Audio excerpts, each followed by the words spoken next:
Chapter 636. The continuous autumn rain fell from the autumn water to Tongtian.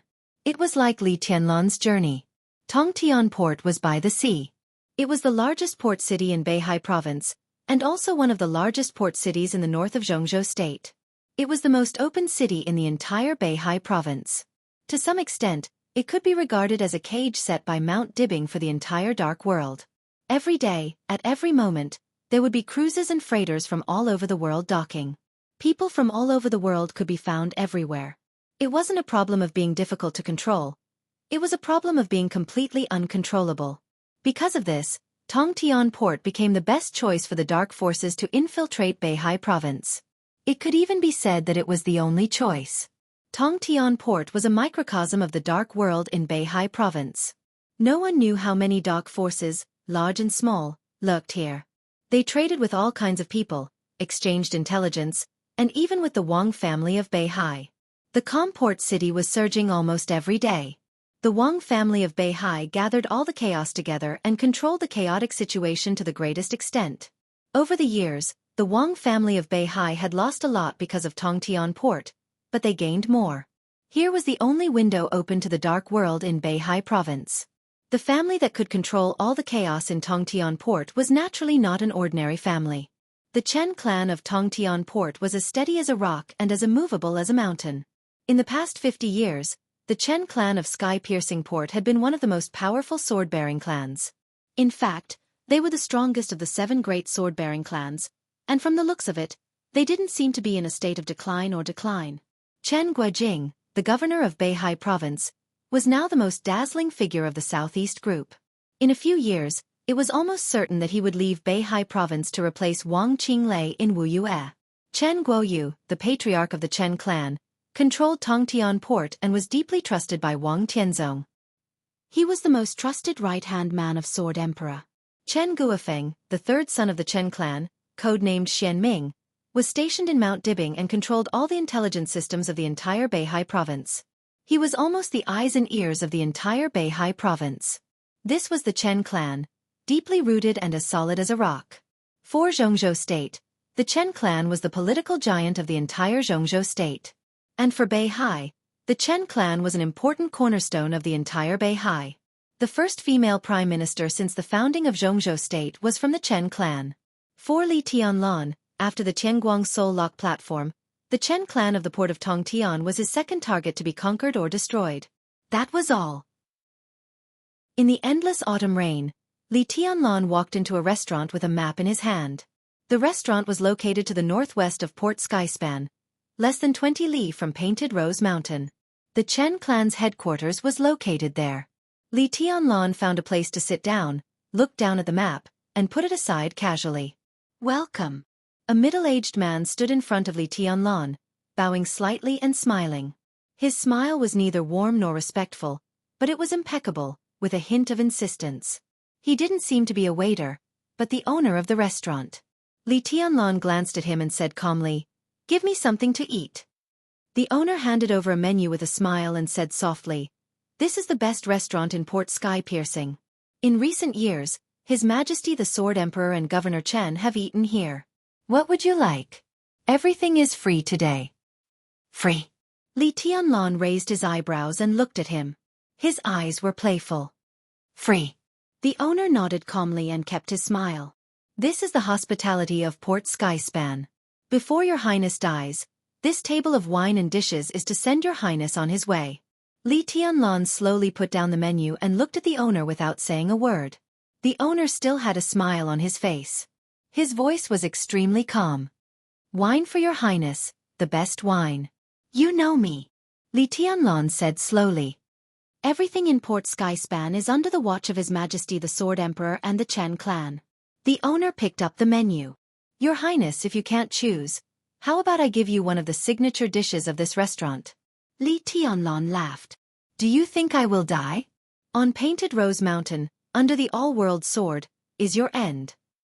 The waiter served the cold dishes. The owner nodded and put away the menu. "Excuse me."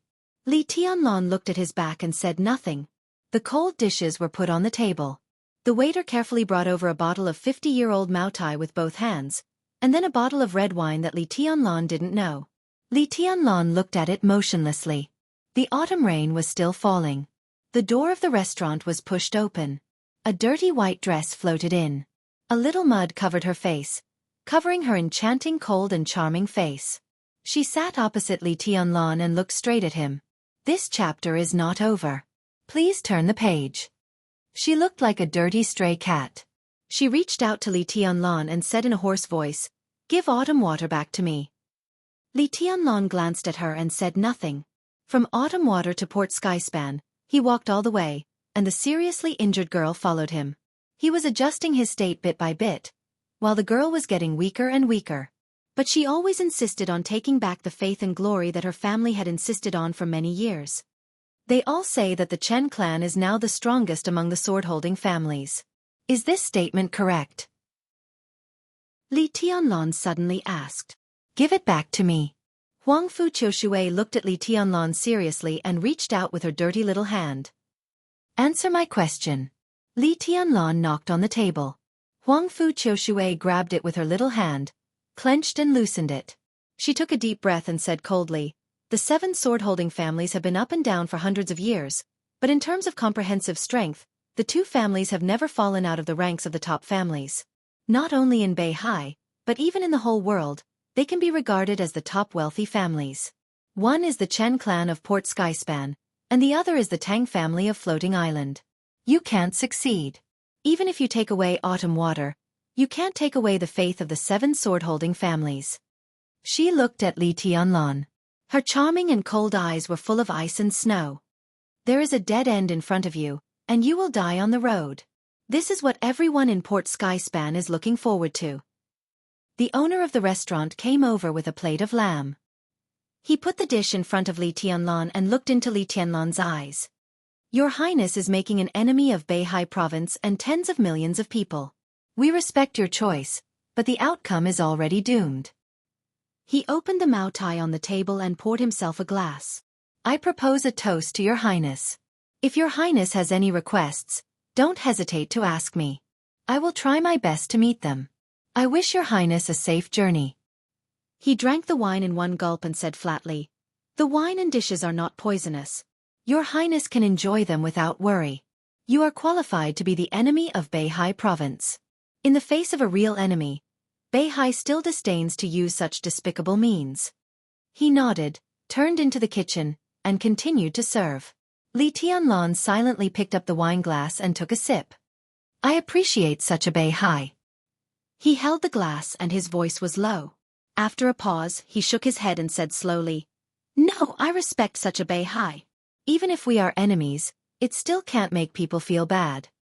You can't win." Huang Fu Qiushui looked at Li Tianlan with cold eyes. "I respect everything he has done for Beihai." Li Tianlan poured himself another glass of wine. He held the wine glass and was lost in thought. In fact, what everyone didn't know was that when he came to Beihai, what impressed him most was not the sacrifice of the famous troops and the devil troop on Lingtai Mountain, nor the calmness of the Huangfu family in the face of the catastrophe, nor Huang Fu Qiushui's persistence and confidence, nor the endless resources of the 7 families and the upcoming battle. What touched him the most was actually the couple standing in front of him when he ascended to Qiushui. It was that sentence. He promised His Majesty's Sword Emperor. That sentence alone was Beihai in his heart. That sentence alone made Wang Tianzong the most outstanding patriarch of the Wang family of Beihai. He respected all this, but he had to destroy all this. But what made him a little helpless was that even if he would destroy Beihai, he still hoped that hundreds of years later, his Li family and his Emperor Dong Palace would become like the Wang family of Beihai today. That kind of deep-rooted loyalty and conviction was the most shocking power he had ever seen. Wang Tianzong was a well-deserved patriarch, the best patriarch. He was also his strongest enemy. Even the only enemy. Li Tianlan drank the wine in the glass in silence, and his eyes became calmer. The 7 sword-holding families, Mount Dibbing. Everything he did was to push that man down from his pedestal. Tianguang's soul lock platform was just the first step. He held the wine glass and looked in the direction of Mount Hulu, so quiet that he seemed to become a shadow. In the restaurant, all kinds of specialty dishes were constantly served, and soon the whole table was covered. The boss came up again with a huge wooden box in his hand. He put the wooden box in the center of the table and said with a smile, "Your Highness, you don't have an appetite?" Li Tianlong glanced at him and said nothing. "I have another dish to go with the wine. This is a gift from the Chen clan. I hope you like it, Your Highness." Li Tianlong raised his eyebrows. The boss gently opened the wooden box. He looked at Li Tianlong's expression, and there was no fear in his eyes. Huang Fu Qiushui suddenly exclaimed, and her face was slightly pale. Li Tianlong watched all of this quietly. Unprepared and abrupt, the process of suddenly witnessing was so clear. The wooden box. This chapter is not over. Please turn the page. It seemed to be very far away and very vague, but it fell into his sight in an instant and became clear. Everything became a clear consciousness and appeared in his mind. In the wooden box, there was a head. The head was very clean without blood, but it was grayish-blue. The pair of dead gray eyes opened quietly, looking at Li Tianlong with deep eyes. Li Tianlong's body stiffened for a moment. His pupils contracted. He looked at the head in front of him and was silent for a long time. The head stared at him quietly. At this moment, Li Tianlong's whole person seemed to have changed. It was not the surging killing intent and sword energy. Instead, he who had become more and more illusory seemed to become real in an instant, so real that it was a little dazzling. He silently picked up the wine glass and poured himself a glass of wine. Then he took an empty glass, poured another glass of wine, and put it in front of the head. "When I was a child," he opened his mouth and said in a hoarse voice, "not too young. When I was 8 years old, I was very naughty. At that time, our family lived on the border, in the barren mountains and forests. Oh, the conditions were very bad. The conditions were very difficult. The materials given to us by Jianghu state often couldn't be kept for a long time. The rice would go moldy, and the water would go bad." He lowered his head and looked at the exquisite and fragrant dishes on the table. The food at that time was really terrible. The rice was moldy with spoiled water, and the porridge was black with a kind of stench. He shook his head hard, and his voice was a little messy and incoherent. "It was not delicious, too bad. At that time in the deep mountains and forests, we could occasionally meet some prey, but we had many people. Even if there was prey, everyone could not get much. That year, we killed a wild boar in the camp, which weighed more than 200 kilograms. Grandpa divided the meat, and everyone got half a kilogram of wild boar. Grandpa ground the pork and put it in the porridge. The porridge was terrible, but the meat was really delicious. After I finished the porridge, I was playing outside. At that time, there was a big sister called Yuner eating meat skewers. They were very small skewers. I wanted to eat them, so I went to snatch them. She even beat me up. In the end, her father found out. Yes, that's Uncle Hu. Uncle Hu slapped the big sister and gave me the remaining skewers of meat. That night, I snuck over to their house and heard Uncle Hu coaxing his daughter. He said that there's still meat in the Southern Sky Army's camp not far from our camp. He said that he'll bring some back another day so that we can eat our fill." In the sound of his fingers tapping on the edge of the cup, Li Tianlong's eyes were a little dazed. At that time, I didn't know the cruelty of the enemy and myself. I only knew that there was meat in the camp of the Southern Sky Army. So that night, I didn't practice my swordsmanship. I sneaked out of the camp alone and wanted to find some food in the camp of the Southern Sky Army. I found the camp, but of course, I couldn't steal it. Before I got close to the camp, the patrol team of the Southern Sky Army pressed me to the ground. They slapped me in the face and scolded me in words I didn't understand. Someone wanted to cut open my stomach with a bayonet and hung me on a tree. At that time, I was scared to death and didn't want to eat meat. But that time, when I was really about to be killed by them, Uncle Hu appeared. He alone slaughtered 6 patrol teams, like a god descending to earth. The Southern Sky Army sent a regiment to chase us into Jianghu State. The South Sky Army sent a regiment to chase us into Jianghu State and chased us for nearly 30 miles. At that time, there were many experts in the South Sky Army. Uncle Hu was shot several times and was covered in blood, but he kept protecting me. At that time, he even smiled at me and said that if I wanted to eat meat, I couldn't come here by myself. It was too dangerous. He would come and get it for me. He would bring me whatever I liked. I was also silly at that time. I said that I liked Sister Yun. Uncle Hu was silly and seemed very happy. He said that when he grew up, he would marry Sister Yun'er to me. He was waiting to drink our wedding wine. Crack! In the sound of breaking, the wine cup was completely crushed. The wine flowed out. Li Tianlan took another cup and filled it with white wine. Then his arms trembled slightly. Later, there was no later. The Southern Sky Army often invaded the border. The people in the camp were busy fighting, and there were fewer and fewer people. Many uncles who loved me died. Uncle who also disappeared in a battle. When I was 12 years old, Sister Yun'er, who was already 16 years old, also died. She was humiliated by the Southern Sky Army and even had her belly cut open by a bayonet. I always thought that uncle who was also dead until I saw him again. He looked at Huang Fu Qiushui with a strange calmness in his eyes. Do you know where he is now? Huang Fu Qiushui's face grew paler. At this moment, Li Tianlan exuded more danger than danger. Li Tianlan looked down at the head in front of him. He drank the wine in the cup in one gulp, reached out his hand, and held up the head. He bent down and gently kissed the cold forehead of the head, muttering to himself, Uncle Hu, you are here. In the almost suffocating atmosphere, Li Tianlan looked at the owner of the restaurant with the head in his hands and whispered, Thank the Chen clan for the gift for me. He paused and shook his head. No, I'll go and thank them in person. End of this chapter. Bookmark for easier reading. Chapter 637. For the first time, Li Tianlan took the initiative to call Dongqing Wudi and asked to use the intelligence system of the entire giant group. He didn't go to the Samsara Palace, nor did he use the resources of the Purgatory of Heaven capital through his grandfather. Compared with these foreign forces, the penetration between the major groups in Jianghu state was undoubtedly the most covert and effective. To get the latest developments in Beihai province, activating the intelligence system of the giant group was undoubtedly the fastest way. When the phone rang, the plane was crossing the sky, and the spacious cabin was solemn. Dongqing Wudi answered the phone, and his voice was a little low. Tianlan, are you in Beihai? Yes. Li Tianlan said without any nonsense. Minister, I need some information about Beihai. His voice sounded steady, but through the phone, Dongqing Wudi was keenly aware that his voice was trembling. It was a kind of unconcealable mournfulness, and eventually turned into boundless killing intent and anger.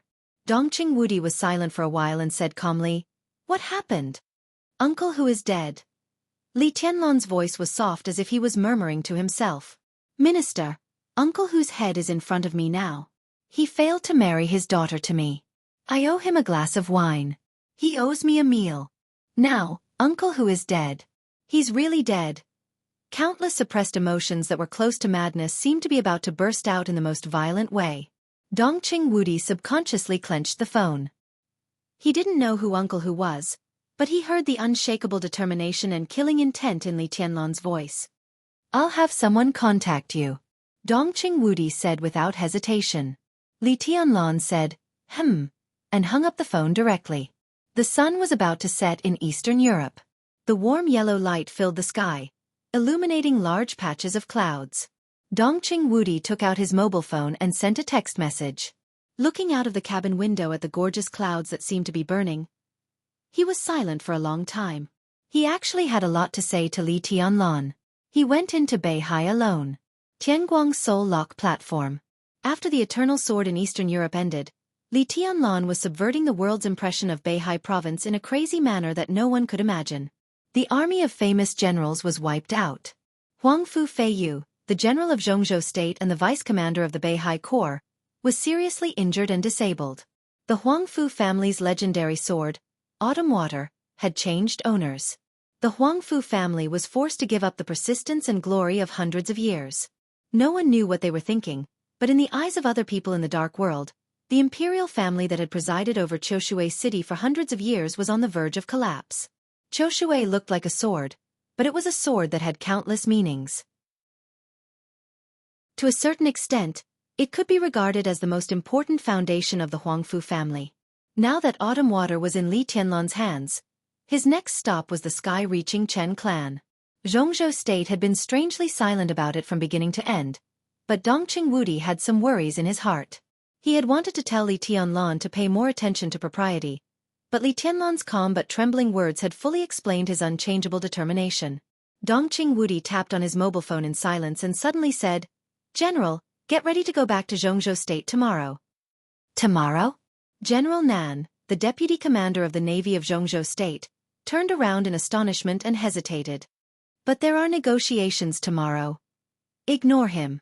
Dongqing Wudi shook his head. "Back to Jianghu State." General Nan nodded, and suddenly his face changed. He lowered his voice and said, "Marshal, is there any change in Yuzhou?" Dongqing Wudi shook his head slowly. "I'm going to Beihai."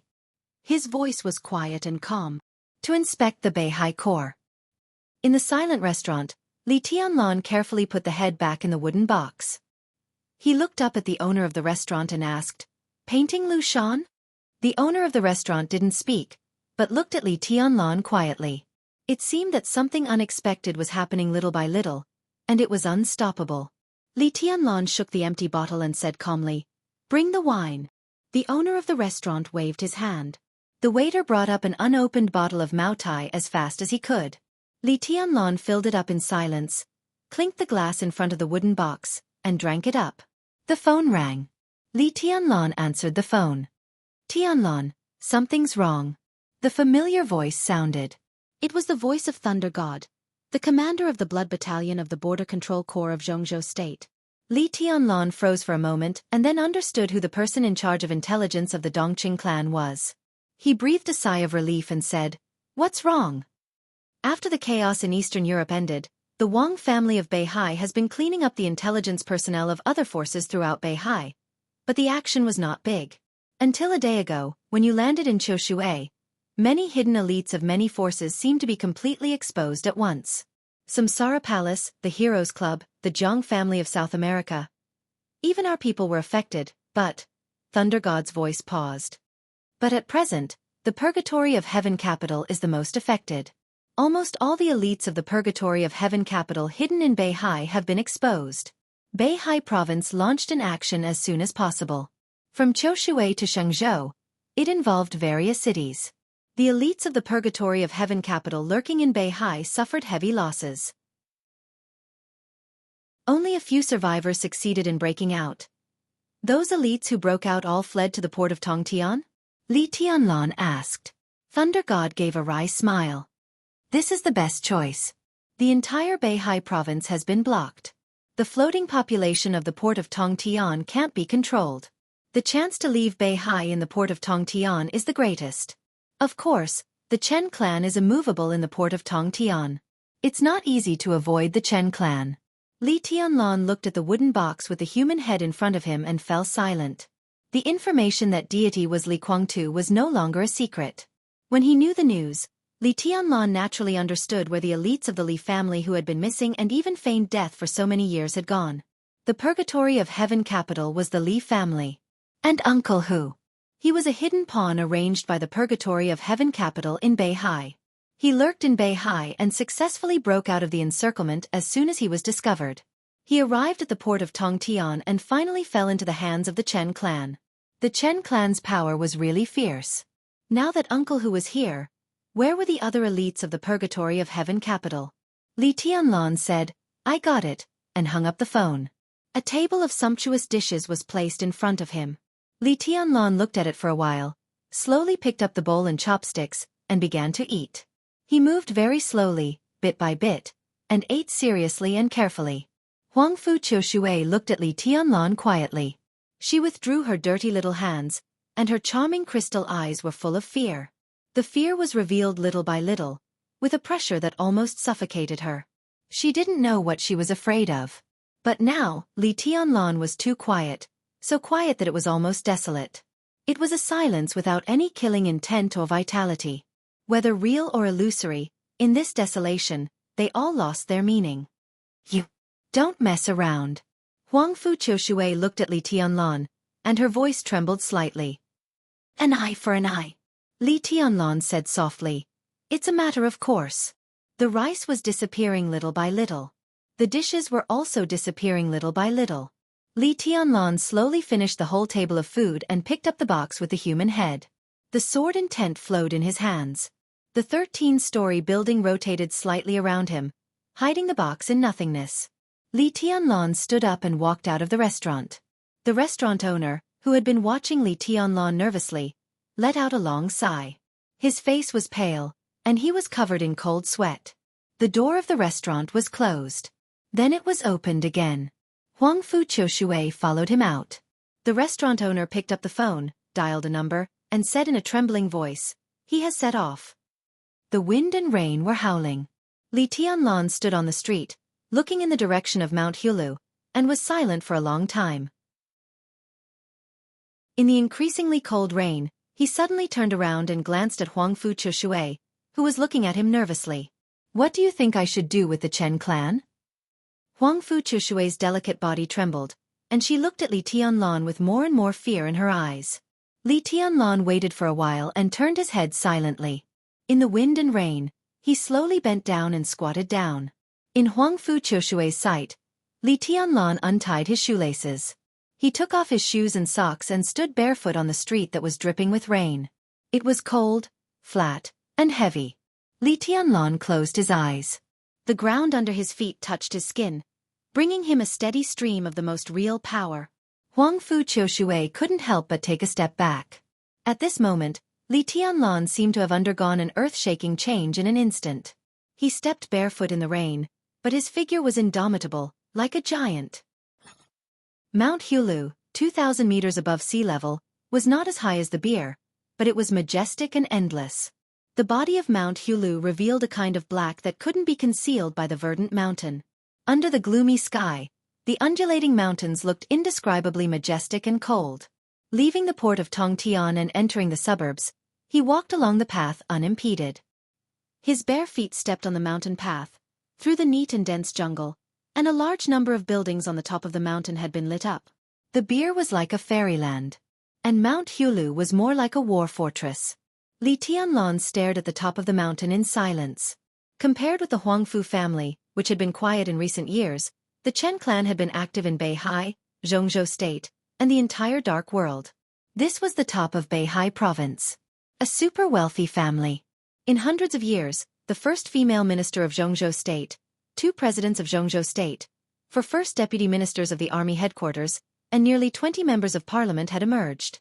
For hundreds of years, the Chen clan had never had an invincible realm expert. But in the entire Beihai, they were the family with the most thunder-shocking realm experts, even no less than the Wang family of Beihai. Therefore, every blade of grass and every tree on Mount Hulu carried an indescribable glory. Li Tianlan moved forward slowly. Accompanied by the wind and rain, his voice covered the entire Mount Hulu in an instant, like the will of heaven and earth. "I'm coming." In the silence, only his voice kept echoing. Mount Hulu, Tongtian Platform. Can Tongtian Platform really reach the sky?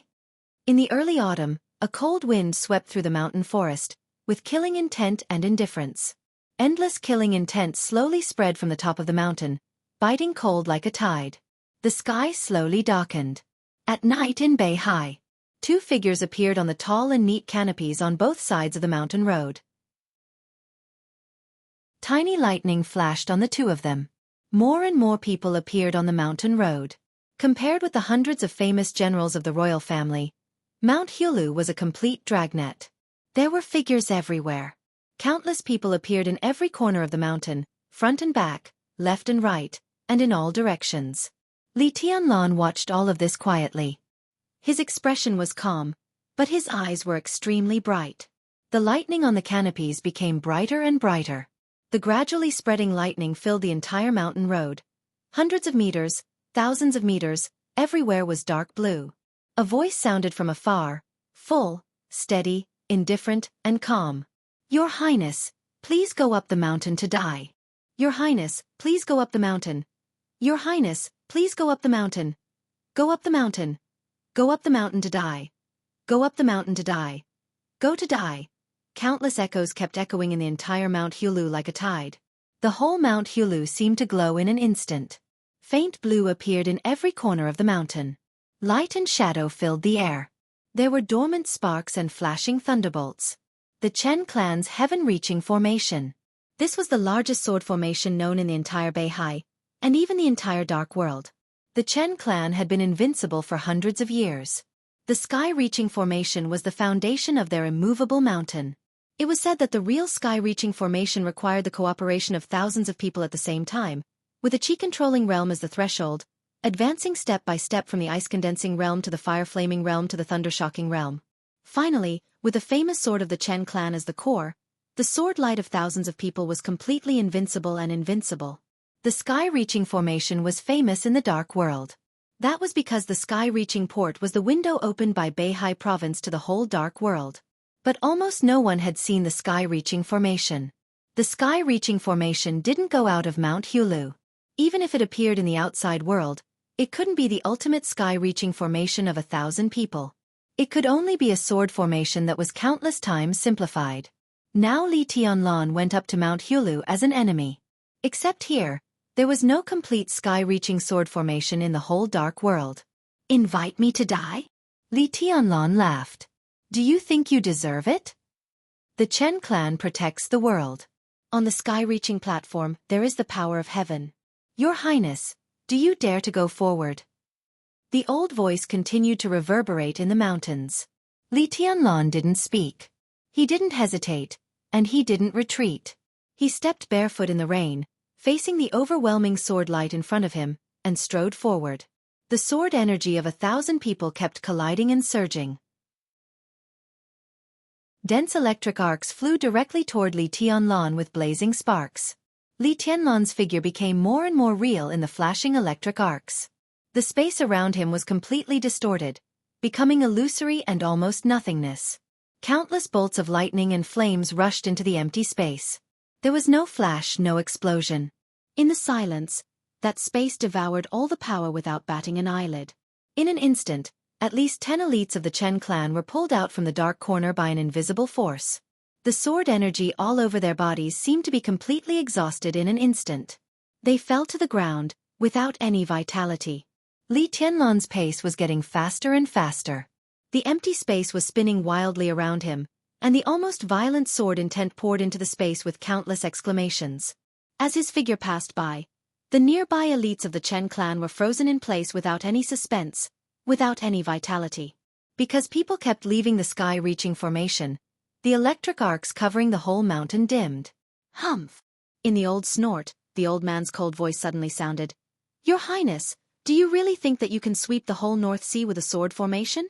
At least here, this sword formation is invincible. Li Tianlan's voice grew calmer. Huang Fuqiu, whose face was pale, opened her mouth subconsciously. She seemed to want to say something, but she didn't know what to say. She was the closest to Li Tianlan, so she could feel the change in Li Tianlan. She wanted to tell the Chen clan that it was not the 13-story building beside Li Tianlan who was destroying the sky-reaching formation at this moment. At least it was not the 13-story building. It was Li Tianlan himself. In the shortest time possible, Li Tianlan had become the real core of the 13-story pagoda. His breathing and heartbeat had been perfectly integrated with the 13 swords. At this moment, the 13-story pagoda was completely absorbing all the sword light. Anyone's sword energy would be absorbed the moment it came into contact with the 13-story pagoda. It was not even absorbing, but devouring. It was devouring everyone's sword energy, and even everyone's vitality. The 13-story building. At this stage, the sword formation was not even a formation of the Chosen One, but a real formation of the demon god. The 13-story building is indeed invincible. The old voice in the mountain laughed. I wonder if your Highness can still be so strong without the 13-story building. It will be wherever I am. Li Tianlan said blandly. Really? The old man laughed. I have a gift for your Highness. Bang! The sound shook the whole painting mountain for a moment. A figure flew directly through the wind and rain and landed not far in front of Li Tianlan. It was a middle-aged man about 50 years old. His whole body was covered with lightning, and his body was still trembling slightly. Under the gradually darkening sky, Li Tianlan saw the man's face. His body suddenly stiffened for a moment. Bang! Countless electric arcs exploded on the middle-aged man. Flesh and blood flew all over the sky, like a bloody rain. The middle-aged man disappeared. There was only a piece of flesh and broken bones on the ground. Li Tianlan suddenly raised his head. In an instant, there was only madness and killing intent left in his eyes. Damn you! His figure moved forward crazily, and in the blink of an eye, he had advanced hundreds of meters. The 13-story building kept rotating around him, and the massive sword energy was completely devoured. In an instant, the area hundreds of meters he had rushed through had become a dead zone. The faint blue radiance of the painting Lu Mountain dimmed visibly. Bang! Bang! Bang! One figure after another flew over and exploded into flesh and blood all over the sky in front of Li Tianlan. The old man's voice was also full of resolute ferocity and madness. Your Highness, you can sweep the painting mountain with a 13-story building, but the elites of the Purgatory of Heaven capital lurking in Beihai province. No, I should say the remnants of the Li family, nearly 200 people are around me. From now on, if you take a step forward, I will kill one person. Come on, kill, ha ha ha ha, come on. In the hysterical laughter, another figure fell in front of Li Tianlan. Then another person. Countless blood and broken bones exploded in front of Li Tianlan. That was the blood belonging to the Li family. Bang! Another figure flew over. The old man's voice became colder and more fierce. Come on or not? Come on or not? Li Tianlan's figure was completely frozen in place. In the blink of an eye, at least 10 elites of the Purgatory of Heaven capital died in front of him. He didn't know some of them, but he was very familiar with some of them. They were the old people of the Li family, even the old people who played with him when he was a child. They didn't even have time to say a word to him. Li Tianlan suddenly calmed down. The illusory space around him also seemed to become stable. What do you want? He asked slowly. I've said it. The old man said calmly. Your Highness, please go up the mountain to die. If you leave the 13-story building and come to my heaven-reaching formation, I can let these people go and even leave you a whole body. How about that? Without the 13-story building, no matter how strong Li Tianlan was, he was just at the invincible realm. The heaven-reaching formation was formed by thousands of people, and the sword formation could not be broken. The old man had the all-world sword in his hand, and his real lethality was infinitely close to the peak of the invincible realm. How long could Li Tianlan last as the vanguard? Li Tianlan was silent for a while and said lightly, Where are you? The old man sneered. 20 steps forward and turn left. Your Highness can see me. Li Tianlan moved forward slowly. His bare feet stepped on the mountain road, making no sound at all. An unprecedented uneasiness appeared in Huang Fu Qiushui's heart, and her body trembled violently. 20 steps. Turn left. Through the last glimmer of light between heaven and earth, Li Tianlan saw the real sky-reaching platform. On the highest pavilion of the supreme sky platform, a thin old man dressed in traditional Chinese clothing stood there, holding an ancient black sword in his hand. Less than 50 meters away from him, one figure after another was hung on a pillar, swaying in the wind and rain. When Li Tianlan saw them, they also saw Li Tianlan. The two sides were nearly a kilometer apart. Some people began to struggle wildly, but they couldn't make a sound. The old man looked at Li Tianlan and smiled cruelly. Your Highness, do you want these remnants of the Li family or the 13-story building? Do you want me to kill a few bastards of the Li family for you to see? His long sword flashed. The bright and shining sword light rushed over. At the forefront of the crowd, an elite of the Li family hanging on the tree was instantly smashed into pieces of flesh and blood all over the sky. Li Tianlan looked at him quietly. His eyes were so deep and calm that it chilled people's hearts. Who are you? He asked slowly. The old man raised his eyebrows and said faintly, Chen Binghe, the uncle of the current patriarch of the Chen clan.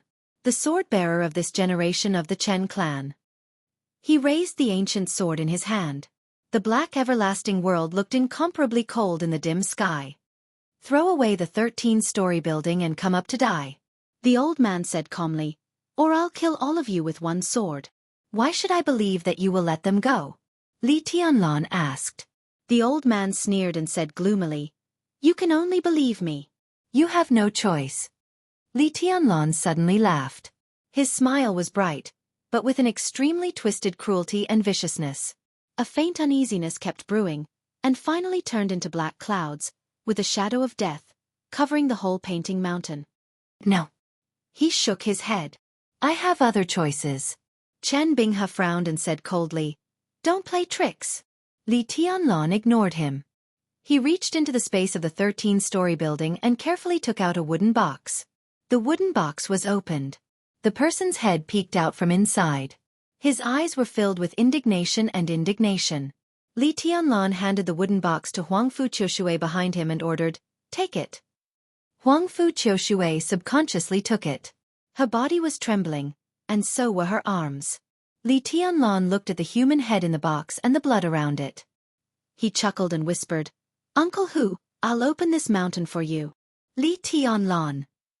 Chen Binghe's roar turned into a rolling sound wave. Li Tianlan turned back and stepped forward. He stepped on the ground with his bare feet. In an instant, Li Tianlan, who had been calm all the way, was glowing. He was incomparably glorious, so glorious that it was almost illusory.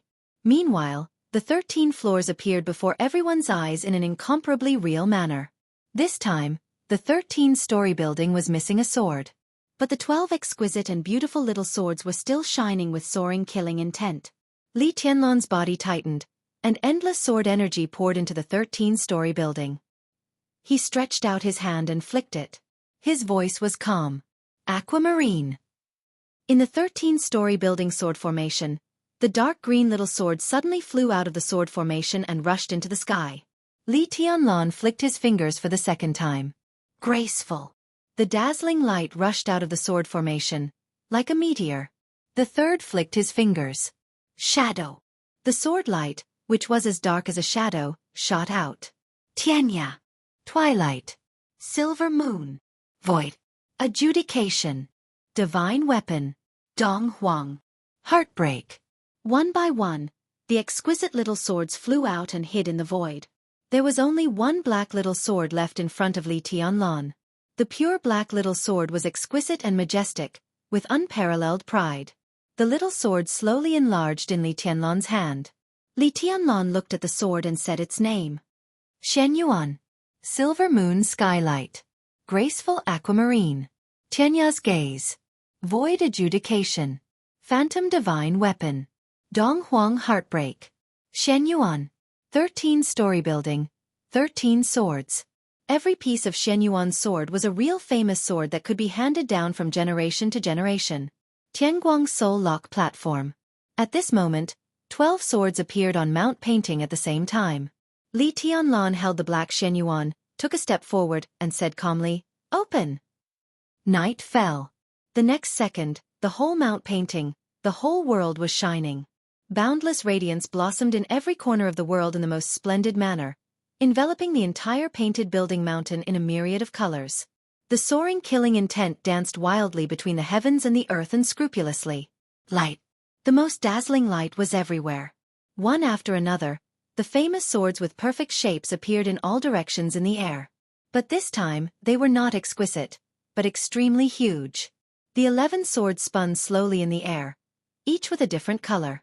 In an instant, they covered the entire sky in his vision. Chen Binghe opened his mouth wide. Everyone's face changed dramatically. In the extremely brilliant light, Li Tianlan held Shenyuan and stabbed it straight.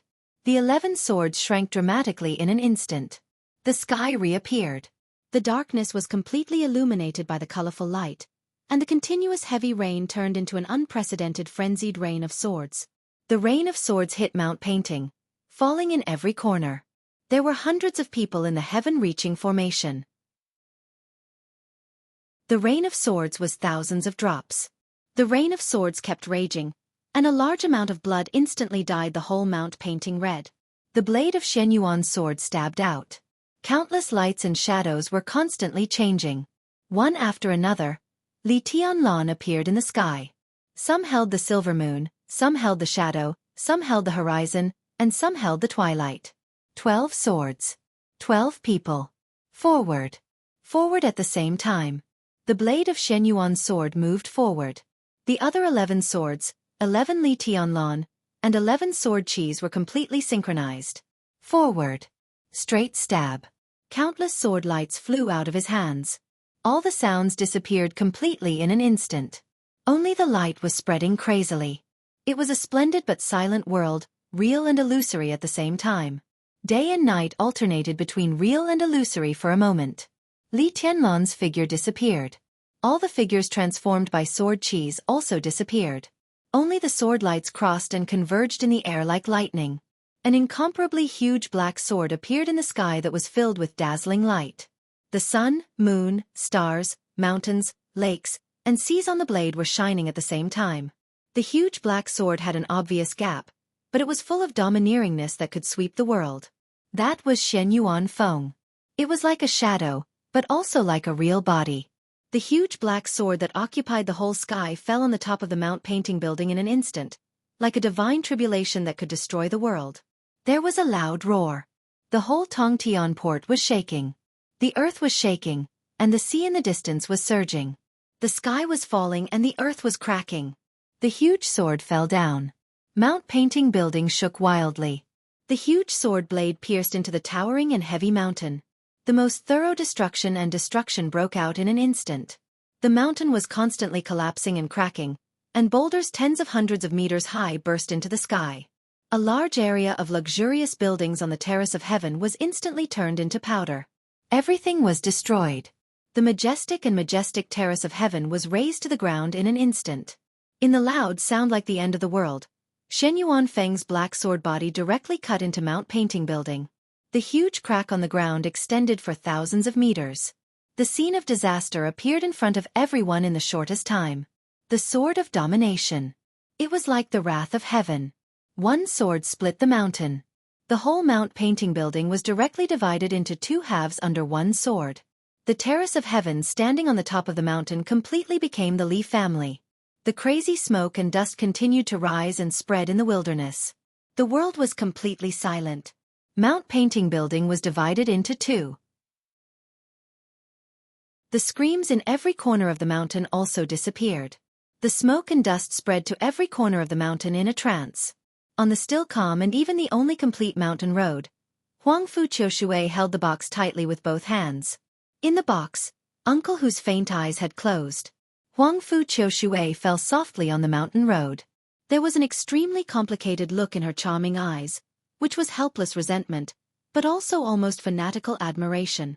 The smoke and dust were still rising. This sword split Mount Painting building, completely separating the elites of the Purgatory of Heaven capital from Chanbinghe. The sword energy of the 13-story building was mighty between the two sides, like a natural moat. One sword split the mountain. This strike was as long as the sound of boredom, but it was also as short as a flash of lightning. In the slight sound of footsteps, Li Tianlan slowly wiped the blood from the corner of his mouth and looked at the dull Chanbinghe through the smoke. The two sides were very close to each other, but separated by a cliff. Li Tianlan laughed. He looked at Chanbinghe as if he were looking at a dead man. Divine Emperor of the highest heaven. Chapter 638. The pungent smell of blood was all over the mountain.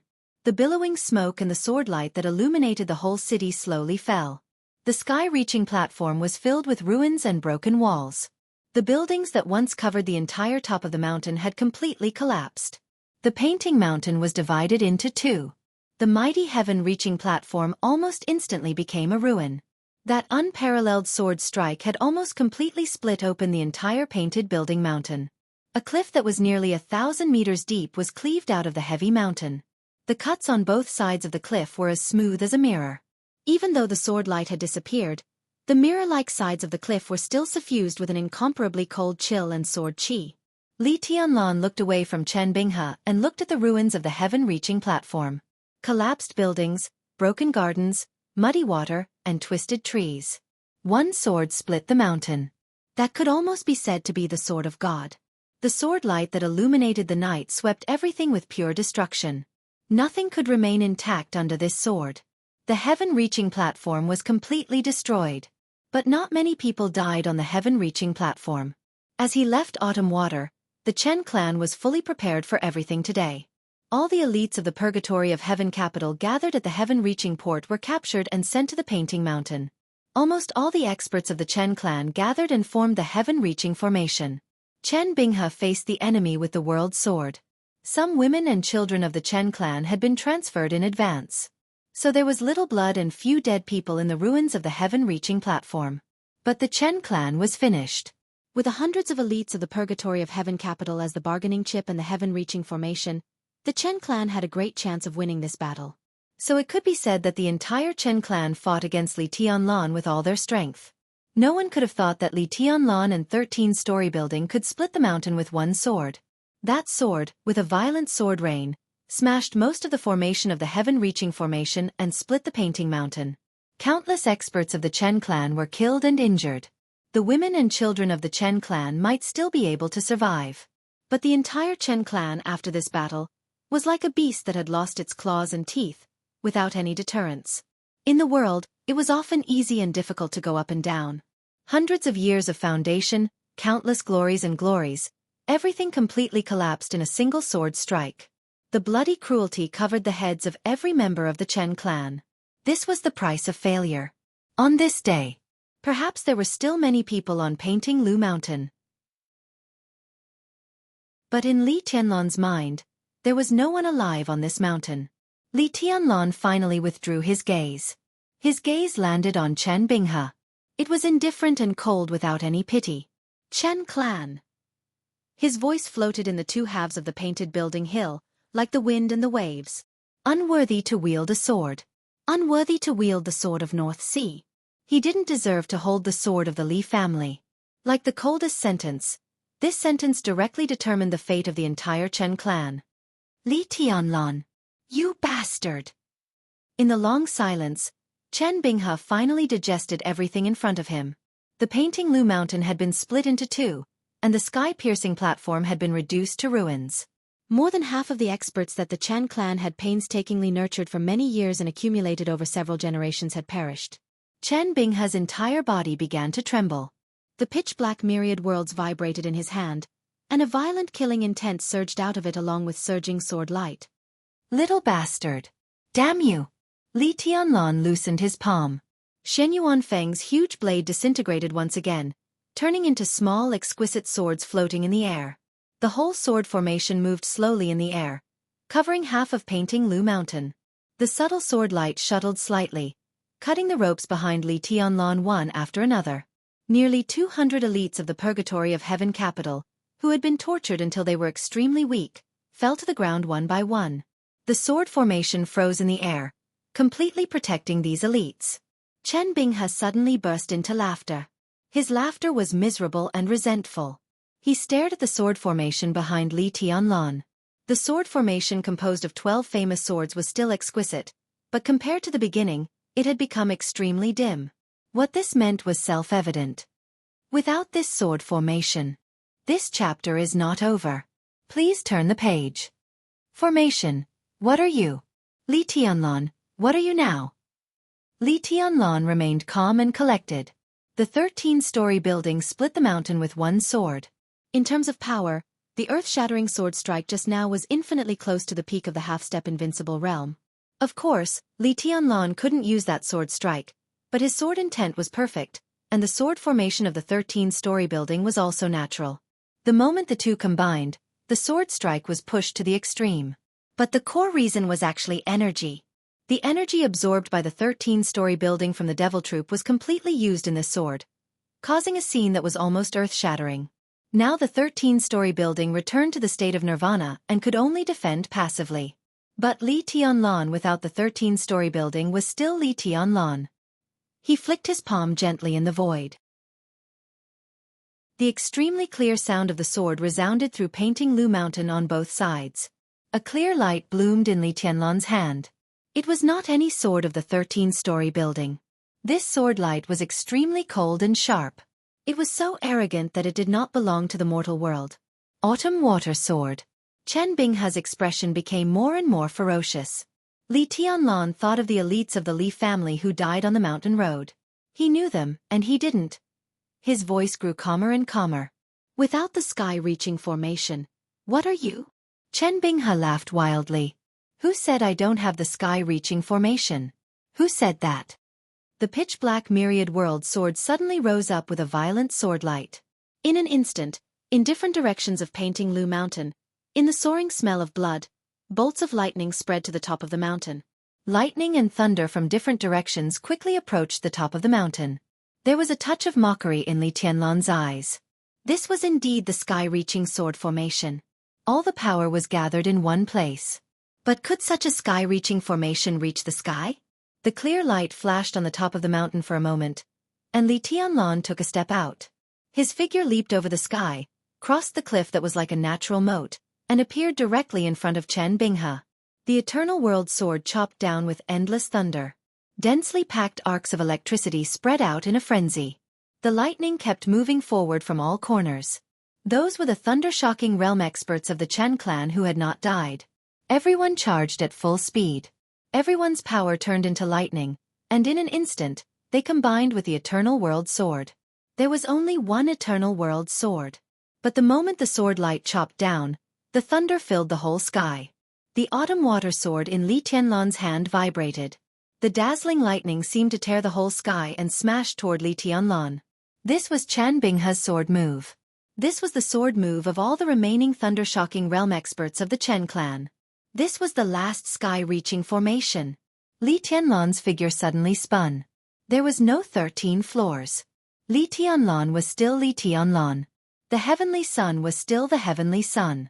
The cold sword light kept blooming in front of him, and the sword energy, which seemed to tear the sky apart, spread and condensed as Li Tianlan's body rotated. In an instant, an extremely sharp storm appeared on the broken painting Lu Mountain.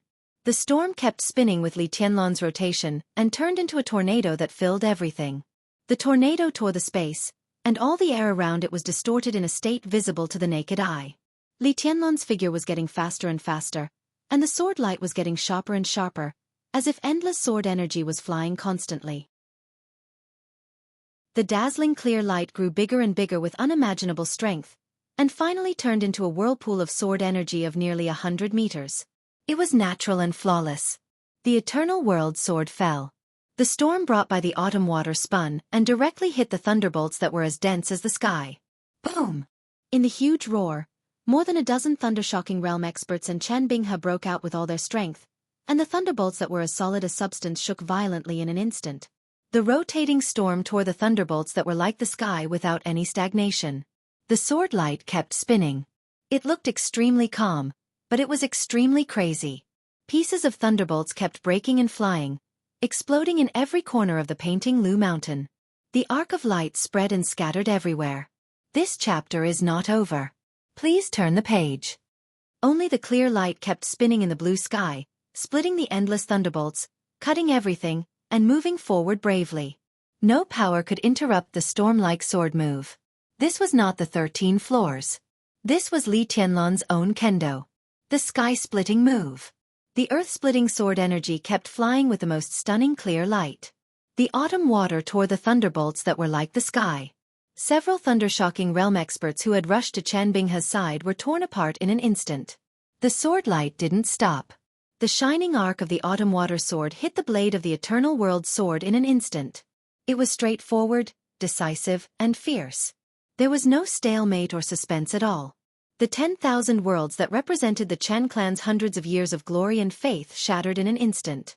The pitch-black sword flew into the heavenly platform with lightning arcs and exploded into a pile of rubble. The autumn water that was shining with a clear light did not stop moving forward at all. It cut Chen Binghe's body in half as he screamed in fear. A large number of thunderbolts spread and disappeared in the constant turbulence. Only the indomitable storm grew fiercer and fiercer. The shining cyan light swept through the ruins of the painting Lu Mountain with the fierce wind and rushed into the jungle. Countless trees were broken and smashed. The electric arc between the mountains flickered for a moment and disappeared completely. Only the storm that gathered the clear light kept spinning, with death and irresistible majesty. Beihai, Jianghu State. On the night of September 3rd, Li Tianlan, the palace master of Emperor East Palace, entered the heaven-reaching port and climbed the painting Lu Mountain. The Chen clan formed the heaven-reaching formation and fought with the power of the whole clan. The 13-story building broke the formation, and the sword split the mountain. That night, Chen Binghe, the swordsman of the Chen clan, died. 6 guests of the Chen clan died. 23 thunder-shocking realm experts of the Chen clan died. The heaven-reaching formation composed of nearly 1,000 elites of the Chen clan was slaughtered. The heaven-reaching sword of the Chen clan was cut off by the autumn water sword. There was no one alive in the entire painting Lu Mountain. In the deep night, the bodies of all the thunder-shocking realm experts of the Chen clan, including Chen Binghe, were hung up. The strong smell of blood attracted countless vultures to fly over. Li Tianlan watched the vultures gnawing on their bodies in silence for a long time. Countless bodies gradually turned into skeletons without flesh and blood.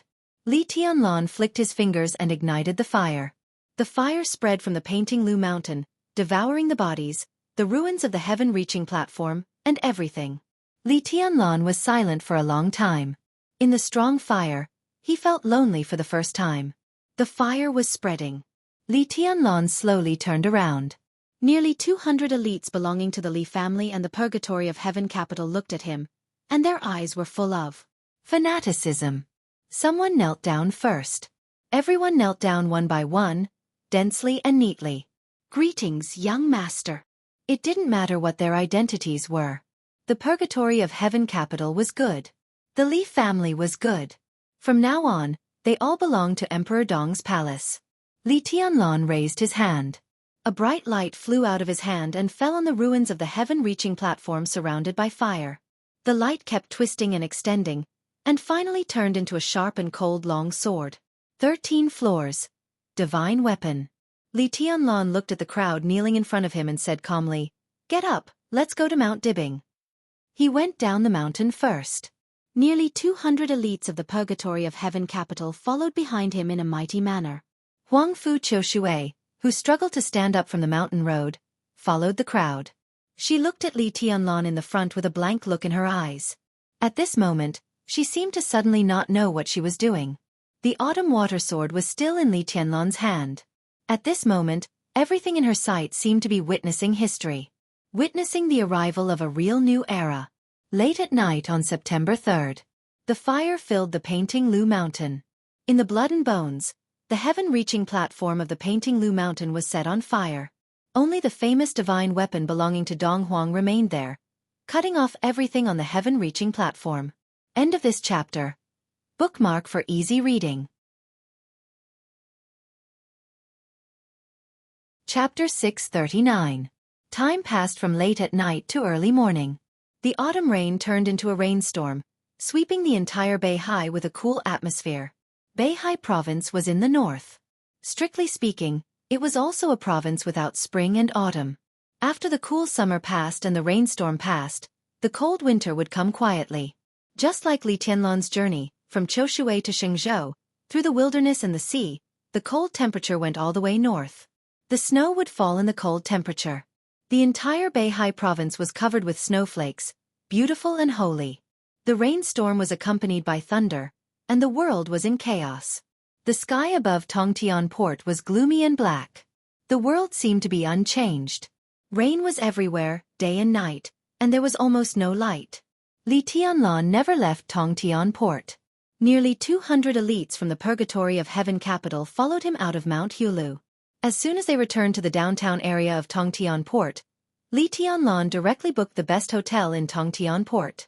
187 people occupied 2 floors. In Beihai it was midnight. Li Tianlan spent a lot of effort to find a doctor, and he accompanied the doctor to walk from room to room, checking the physical condition of each elite.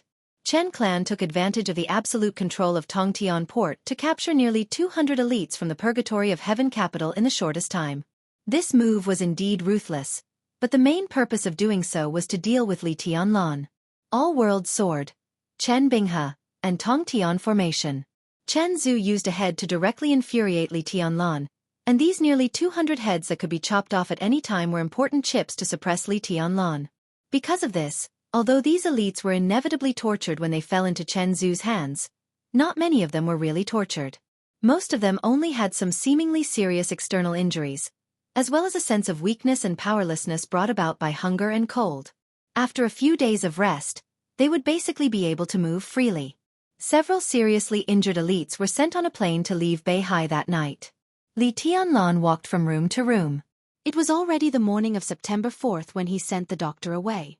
The rain was still pouring. Li Tianlan sat in a rattan chair in the hotel, looking at the wind and rain outside through the huge French window. He was as quiet as a shadow. In the slight sound of footsteps, Huang Fu Qiushui, who had changed into a white dress, walked over gently. She stood beside Li Tianlan and poured him a cup of tea. She had just taken a bath, and her dirty little face had become as clean as before.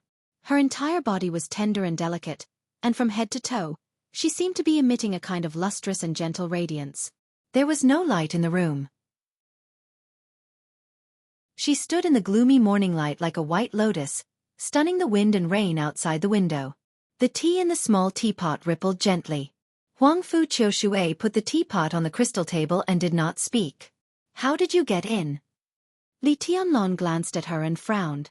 Huang Fu Qiushui had followed him from the beer to the sky bridge, up the painting mountain, and then to this hotel. Huang Fu Qiushui didn't know what to do with Li Tianlan.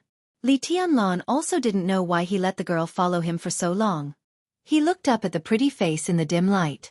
Her facial features were soft and delicate, like a work of art.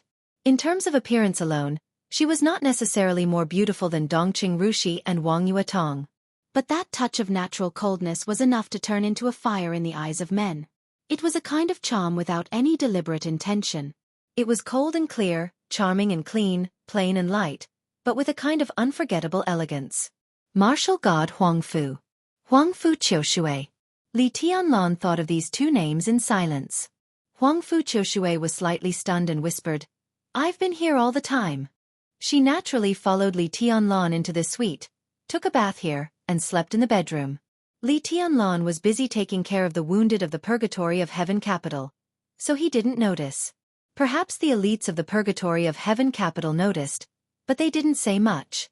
So the night passed very peacefully. Until Li Tianlan came, she personally made a pot of tea and put it in front of Li Tianlan. Li Tianlan glanced at her again. His eyes were calm and deep, and his pupils were almost pure black. There was indescribable coldness in the silence.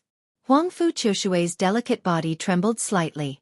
She didn't know why, but every time she saw Li Tianlan's eyes, she had a kind of fear from the bottom of her heart.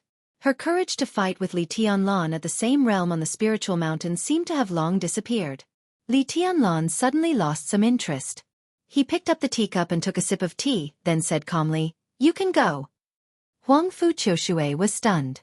That charming and pure little face was filled with confusion, and it was breathtakingly beautiful. She asked subconsciously, "Where to?" "Wherever you want to go." Li Tianlan's voice was emotionless. Huang Fu Qiushui stared at Li Tianlan blankly for a while. She gently bit her lip. In the dark environment, her lips were beautiful and rosy, shining with a seductive luster. "That you?" "Qiushui," she stammered and whispered. "Can you give it back to me?" "Qiushui is not yours." Li Tianlan answered the question directly for the first time. Vaguely, he seemed to know why she had been following him.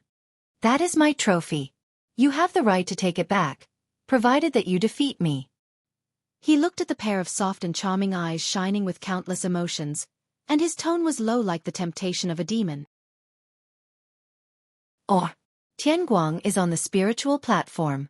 When you think it through, tell Tianguang, and then take it to Tiannan to find me. Qiushui is yours.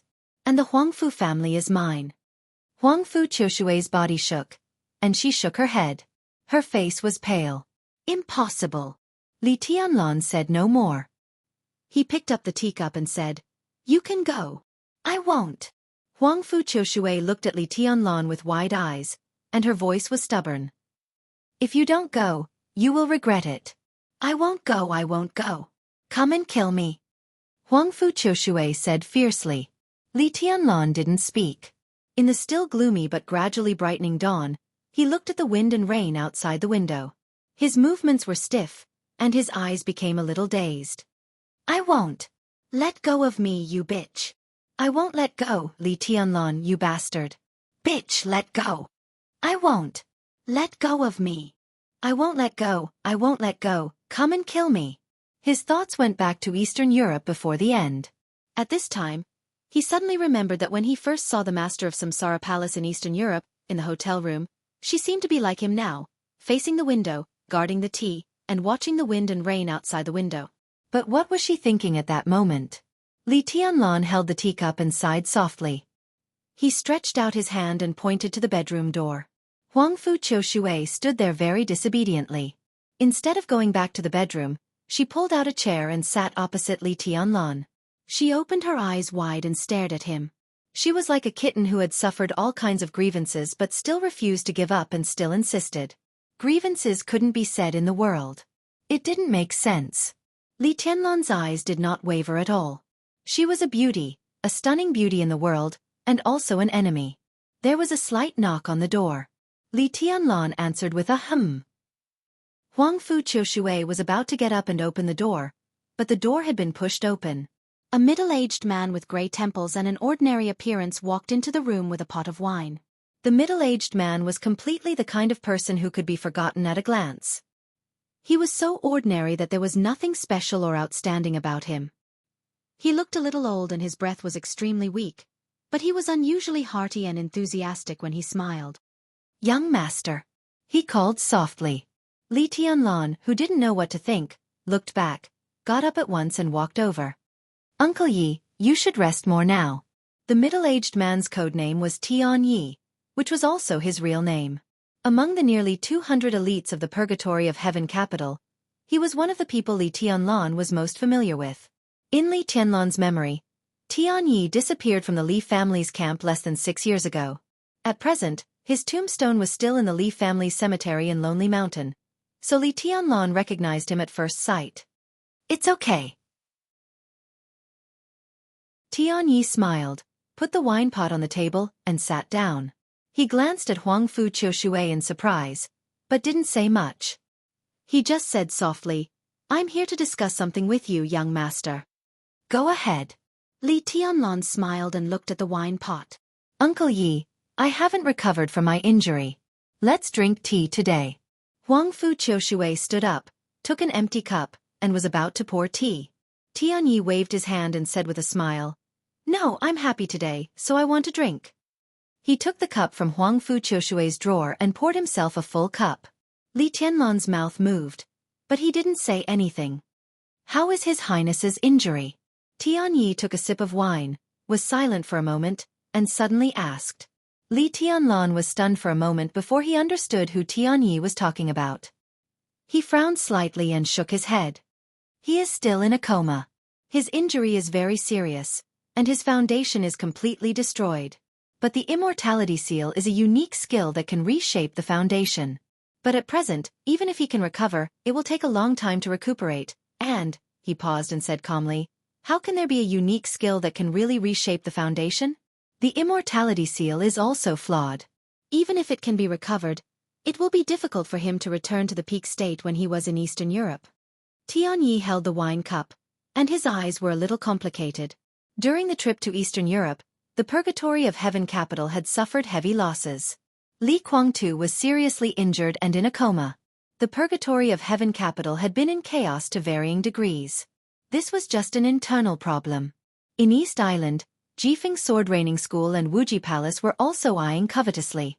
Li Guangtu's state and the future of the Purgatory of Heaven capital were almost inseparable. Actually, inside the Purgatory of Heaven capital, "Young master, you should..." Tian Yi took a deep breath and hesitated, as if it was difficult to speak. "I know." Li Tianlan said calmly, "He doesn't like me. He even wanted to kill me, right?" Tian Yi's face changed slightly. "The Purgatory of Heaven capital is the Li family, but it belongs to him." "But Uncle Yi, does the Purgatory of Heaven capital really belong to him?" Li Tianlan asked. Tian Yi smiled bitterly. "How is that possible? There are many old guys in the Purgatory of Heaven capital like me who watched the young master grow up. How can they give up the young master?" Li Tianlan nodded and poured himself a glass of wine. "It's a good thing, but also not a good thing." Tian Yi sighed, nodded, and said nothing more. There were still forces supporting Li Tianlan in the Purgatory of Heaven capital, but the Purgatory of Heaven capital, which belonged to deity, obviously did not regard Li Tianlan as the successor of the Purgatory of Heaven capital. This was an irreconcilable contradiction. It was good because in the process of Li Tianlan controlling the Purgatory of Heaven capital in the future, there would be forces supporting him to help him. It was not good because the Li family, which had been down for a long time and had not really risen, could not afford the so-called civil strife. This was undoubtedly a thorny problem. It was impossible for him to give up the Purgatory of Heaven capital. And with Li Guangtu's stubbornness, he was destined not to compromise. Who wants to kill me? Li Tianlan asked suddenly. Tianyi was stunned. This sentence was extremely harsh, but it was also the truth. Most of the members of the Endless Forest Palace, Longevity Palace and Undying Palace are loyal to His Highness. Tianyi said slowly. Dawn, Daybreak and Phoenix. Li Tianlan narrowed his eyes and nodded. But most people in the Hall of Heavenly Death will support young master. Tianyi said calmly. Li Tianlan raised his eyebrows and was about to speak when Huangfu Qiushui beside him suddenly stood up and said incredulously, Heavenly Death belongs to the Purgatory of Heaven capital? Tianyi glanced at her and said quietly, Strictly speaking, Heavenly Death belongs to young master. You are a Heavenly Death? Huangfu Qiushui subconsciously made a sword-drawing gesture, but when she moved her palm, she remembered that the autumn water sword had been taken away by Li Tianlan. She stood there with a blank face. Tianyi keenly noticed Huangfu Qiushui's subconscious movement underwater and frowned slightly. What is Heavenly Death? Li Tianlan remained calm. Tianyi glanced at Li Tianlan helplessly and hesitantly. Only now did he realize that there was something wrong with Huangfu Qiushui. Huangfu Qiushui was extremely beautiful, while the young master was truly young and promising. He had thought that this beautiful girl was a little pet that the young master kept in his bed, but looking at her now, it was obvious that this was not the case. 15 years ago, the day before the Chen clan celebration, the Tongtian port was under martial law. The Chen clan captured nearly 300 spies from various superpowers in one day. That night, the sword light was like the sun. Chen Bingshan, the leader of the Chen clan and an expert of the half-step invincible realm, was beheaded. 6 experts of the thunder-shocking realm of the Chen clan were killed, and Mount Painting House was in chaos. 12 years ago, the Polar Ground Alliance found the ice marrow, which is an extremely important material for making the immortality potion. The Polar Ground Alliance was close to the water, so they collected all the ice marrow and made an agreement with the Wang family to exchange for the immortality potion. On the 3rd day after the news was leaked, the headquarters of the Polar Ground Alliance was ambushed. The ambush lasted for nearly 15 minutes. Someone fought to the death under the full attack of Tyrant. The ice marrow was completely plundered, and the Polar Ground Alliance suffered heavy casualties. 10 years ago, the Emperor of Hang State passed away.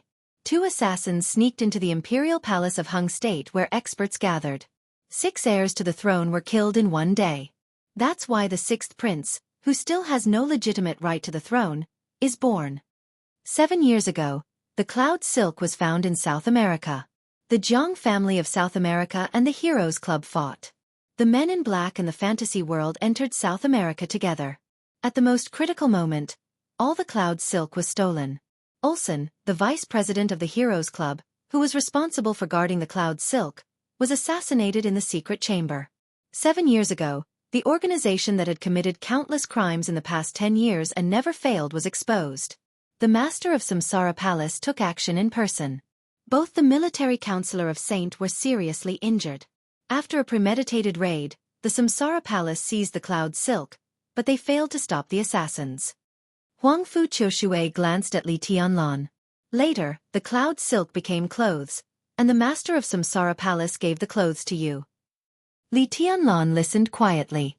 Huangfu Qiushui's voice was clear and cold. It was very pleasant to hear. From then on, the Dark World knew the name of this mysterious organization: Heavenly Meteor. The fight with the Samsara Palace was the first and only failure of Heavenly Meteor. No one knew where the headquarters of Heavenly Meteor was or how many people they had. They didn't have a code. To the public, they only had one identity: Heavenly Meteor Warriors. They may not be the most famous killer group, but they are definitely the best hidden killer group. Killers were different from anyone in the Dark World. Even in the Dark World, an assassin needed to hide. The assassin who hid the best was the strongest assassin. Who are you? Tianyi narrowed his eyes tightly. He looked at Huangfu Qiushui like a tiger choosing its prey. She knew Heavenly Meteor and even knew what Heavenly Meteor had done. This kind of knowledge was definitely not as simple as a pet who only knew how to please a man in bed. Huangfu Qiushui. The girl looked at him with cold eyes. Are you a Heavenly Meteor warrior? The young martial god of the Huangfu family. Tianye's face gradually changed subtly. He subconsciously glanced at Li Tianlan. Li Tianlan shook his head. I'm fine. He pointed to the door of the bedroom and glanced at Huang Fu Qiushui. Huang Fu Qiushui was silent for a while, then turned around and walked into the bedroom obediently. Li Tianlan waved his hand, and an invisible sword intent enveloped them, completely isolating everything from the outside world. He stared at Tianyi. Heavenly meteor? Tianyi was silent and finally smiled. It's the heavenly meteor she mentioned. He could fight with Tyrant and the master of Samsara Palace. He could retreat unscathed. What did this mean? Li Tianlan was silent for a long time before he slowly said, So, Heavenly Meteor is a part of the Purgatory of Heaven Capital, so he is not the only invincible realm expert in the entire Purgatory of Heaven Capital? He suddenly frowned. Then why didn't Heavenly Meteor appear in the chaos of Eastern Europe? Tianyi frowned and slowly said, The master of Heavenly Meteor Palace has always been in Eastern Europe. Li Tianlan looked at him. In the chaos of Eastern Europe, in the camp of the Purgatory of Heaven Capital, he only saw two real experts, Dawn and Daybreak. Young master, did you remember wrongly? I just said that Heavenly Meteor Palace has always been standing by your side. Tianyi said meaningfully. Moreover, it's not accurate to say that Heavenly Meteor is a part of the Purgatory of Heaven Capital. It should be a part of the Li family. But when Heavenly Meteor and the Purgatory of Heaven Capital are put together, it can be regarded as the real Purgatory of Heaven Capital. For many years, Heavenly Meteor has been cooperating with the will of the Purgatory of Heaven Capital, but no one in Heavenly Meteor knows that the god of the Purgatory of Heaven Capital is His Highness Li Kuangtu. He looked at Tianyi and whispered, That's why you are the young master of Heavenly Meteor. Young master, don't you understand? In an instant, Li Tianlan's eyes suddenly became clear. Killer groups, assassin groups. Assassin groups with invincible realm experts. Top assassin groups with invincible realm experts, who had a close relationship with the Li family and had always been standing by his side. He was their young master. He was also their young governor. Sai City. Li Tianlan sighed softly. Sai City is Heavenly Meteor? Tianyi laughed. So although your highness controls the Purgatory of Heaven Capital, the overall situation has been influenced by Senior Li for so many years. Li Tianlan was speechless for a moment. After going around and around, the Purgatory of Heaven Capital and Sai City were all one. But in the final analysis, it was the Purgatory of Heaven Capital that didn't recognize him, and it was Sai City that supported him. In fact, there was no change. What about you? Li Tianlan whispered. Uncle Yi, are you also a Heavenly Meteor warrior? Young master, are you laughing at me? Tianyi laughed. Li Tianlan coughed and did not speak. Tianyi's martial arts strength was actually very ordinary. He was in the fire-flaming realm, and he was not even at the peak of the fire-flaming realm. With such strength, it was impossible for him to enter the Heavenly Meteor Palace. In the sequence of the Purgatory of Heaven Capital, I am a Tianluo. Tianyi said. Heavenly Meteor. Tianluo. Heavenly Meteor was responsible for assassination. It was the sharpest sword. Tianluo is responsible for intelligence. Tianyi said slowly, this time, the people who were captured by the Chen clan in Tongtian port are the backbone elites of Tianluo. Young master, our strength is actually very ordinary, but in the field of intelligence collection and analysis, we can be said to be real experts. Among the people you saved today, there are the top disguise masters, the top hackers, the most professional private detectives, the best disguise masters. If it wasn't for a mistake that caused our list to be exposed, the Chen clan wouldn't have been able to catch us. Tianyi paused and laughed. But for now, although some colleagues were sacrificed, it is also a good thing. Including me, there are nearly 200 people here, which can be regarded as gifts from the Lord of Tianluo Temple to your highness. Gifts? Li Tianlan raised his eyebrows. Yes. Tianyi nodded. We are not going back. I heard that young master wants to take root in Tiannan, so we will go there. Young master, in an intelligence organization, we can be regarded as the most important skeleton, the most important framework, and the development of intelligence will be very fast. If young master trusts us, we are willing to be your eyes and ears in Tiannan from now on. Li Tianlan was silent for a long time. The core skeleton of an intelligence organization, the top team of talents. He took a deep breath and laughed. I couldn't ask for more. Tianyi laughed and raised his glass. The Lord said that you will definitely like it. Who is your Lord? Li Tianlan suddenly asked. Tianyi paused and shook his head. It's not convenient to reveal it now. When the right time comes, the Lord will appear in front of you. He hesitated and said softly, Actually, you have seen him. Well, you should have seen him. Li Tianlan glanced at him, and his eyes were full of persistence. In the past, he always felt that the so-called secrets often represented the past, and he only had a road ahead of him, so there was no need to deliberately pursue anything. But now, facts after facts told him that even the past was also extremely important. The affairs of the world were like a chess game.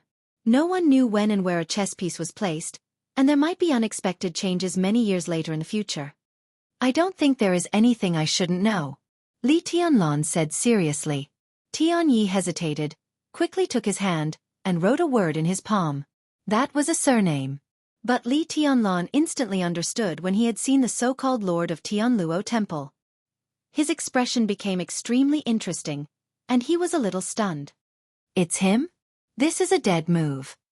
Tianyi smiled bitterly and said, Young master, you'd better not use it unless it's a last resort. Li Tianlan pondered for a long time, then nodded and raised his glass. There's one more thing. Tianyi said slowly, Young master, if we talk about combat effectiveness, we really can't make it to the public. If we follow you to Mount Dibbing, I'm afraid we will be a burden. The Chen family caught us and brought us to Mount Painting Tower.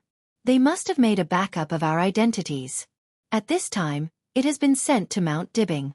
If you want our intelligence organization to run faster, we still need a lot of preparation. At least, we need to prepare a new identity, which is very troublesome. Time is pressing. I think it's better to take them to Tiannan first. Li Tianlan nodded and said softly, Okay. Tianyi smiled and looked at Li Tianlan. Young master, it's right to take a temporary rest in Port Tongtian. Be careful when you go to Kanglin City. Li Tianlan glanced at him and asked, Why? The Jiang family of Kanglin City holds the amber and is brave and fearless. Tianyi narrowed his eyes. The Jiang family is the most peculiar family in Beihai. In the past hundreds of years, there have been ups and downs. Among the 7 sword-holding families, the Jiang family's foundation can be said to be the worst. But in terms of strength, in recent decades, the Jiang family is the strongest. The Tang family of the Floating Island and the Chen family of Tongtian have been firmly standing among the top wealthy families in the world for hundreds of years. But this is the comprehensive strength. If only in terms of combat effectiveness, the Jiang family can be said to be the first in recent decades. Li Tianlan held the glass and looked at Tianyi. After a moment of silence, he asked, Invincible realm? Among the 7 sword-holding families, the Jiang family had the invincible realm. This was the only possibility. It should be gone now. Tianyi said, The Jiang family does have the invincible realm. But countless news have been verified by us in many ways. Because of his age, the invincible realm should have fallen from his peak. But even so, if he really goes all out, he may be able to reproduce the strength of his peak. Do you have any information? Li Tianlan asked. It's been a long time. Tianyi smiled bitterly. At present, we can only be sure that he is still alive. As early as more than 20 years ago, he has not fought. In terms of age, he is more than 10 years older than Senior Li. When Senior Li had not entered the invincible realm, he had already stood on the divine list. Now he is nearly 100 years old. Young master, you should know what this means. Li Tianlan's eyes focused for a moment. He was 100 years old and had not fought for more than 20 years. As long as any warrior was alive, it was impossible for him to give up martial arts. He had not fought for so many years, undoubtedly to recover his strength. After so many years of recovery, how earth-shattering would it be when one move broke out? The Jiang family of Kanglin. Li Tianlan looked at the wind and rain outside the window and was silent for a long time. Then he slowly asked, What's his name? Heaven Knife Deek. Tianyi said softly, Back then, he was the adopted son of the Jiang clan's old master. According to old Li in his era, in terms of saber techniques, he could be considered a true grandmaster of his generation. He was known as the Heaven Saber. Heaven Knife Deek. Li Tianlan looked at the wind and rain outside the window. The wind and rain suddenly became stronger. The dark clouds covered the gloomy sky. Li Tianlan smiled and said, "Let's wait for another day." His eyes were quiet and peaceful, like the vast starry sky, like a bottomless abyss. From his eyes, Tianyi did not see any hesitation, mockery, contempt, or hesitation. What he saw was only confidence, extreme confidence, and indomitable will. So he was not thinking about his trip to Kanglin Lake. The Jiang family of Kanglin Lake in Jiang family of Kanglin Lake. He saw it, but he did not take it seriously. Then what was he waiting for? Li Tianlan looked at the wind and rain outside the window and sighed softly. Tianyi seemed to understand vaguely and said softly, "Young master, are you waiting for the people from the Wang family of Beihai? Do you think they will come?" Li Tianlan asked softly. Tianyi smiled bitterly and did not speak. "Did I not kill enough people?" Li Tianlan asked. Tianyi took a deep breath, poured himself a glass of wine, and drank it up. He finally knew what the young master was waiting for. He was waiting for the people from the Wang family of Beihai, but he was not waiting for a battle. He was waiting for a negotiation. Tianguang Soul Lock Platform. Autumn water cleaving the world. Divine weapon break the sky. One sword split the mountain. All the way was stained with blood. Li Tianlan almost crushed the entire Beihai province with the power of the whole new era. He was unparalleled in the world. He was full of vigor, and he was invincible. There was a heaven saber on Kanglin Lake. Heaven saber de Quebec. But no one thought that an invincible realm expert who was nearly 100 years old and had declined could stop the heavenly son of the new era. As long as the Wang family of Beihai was not stupid, they naturally knew that they could not stop him. Li Tianlan was waiting for the Wang family of Beihai to compromise and bow their heads, for them to make concessions, and for them to take the initiative to negotiate. He waited calmly with the attitude of a winner. Waiting for another day was the opportunity he gave the entire Wang family of Beihai and the entire Mount Dibing. Such a negotiation was bound to be extremely harsh, but an opportunity was an opportunity after all. However, Tianyi looked at Li Tianlan with some doubts. His doubts turned into questions, and he asked directly. "With the combat capability of young master today, you can completely sweep the entire Beihai province. Why wait for the so-called negotiation and give them the so-called opportunity? When young master comes to Mount Dibing, any so-called negotiation will be meaningless. And at that time, the other party will have no objection." Li Tianlan was silent for a long time. Then he laughed. It was light, but it contained countless emotions. "I'm thinking of someone," he said softly. The doorbell rang while he was talking. Li Tianlan frowned and looked at Tianyi. The bedroom door was pulled open. Huang Fu Qiushui, in a fluttering white dress, walked out and opened the door of the suite. Her voice almost became a little excited and surprised in an instant. She seemed to have more confidence and shouted happily, "Sister!" The sound of high-heeled shoes stepped across the floor and fell on the carpet silently. The person outside the door appeared in Li Tianlan's sight. Exquisite, noble, enchanting, and reserved. So beautiful and so sad. Li Tianlan looked at her quietly. Some people really couldn't think. Once he thought, she might appear in front of him in the next second. Li Tianlan suddenly wanted to pour himself a glass of wine. But the wine pot in front of him was empty. And the wind and rain outside the window were heavy. He quietly looked at the woman in front of him and took a deep breath. That was Wang Yuetong.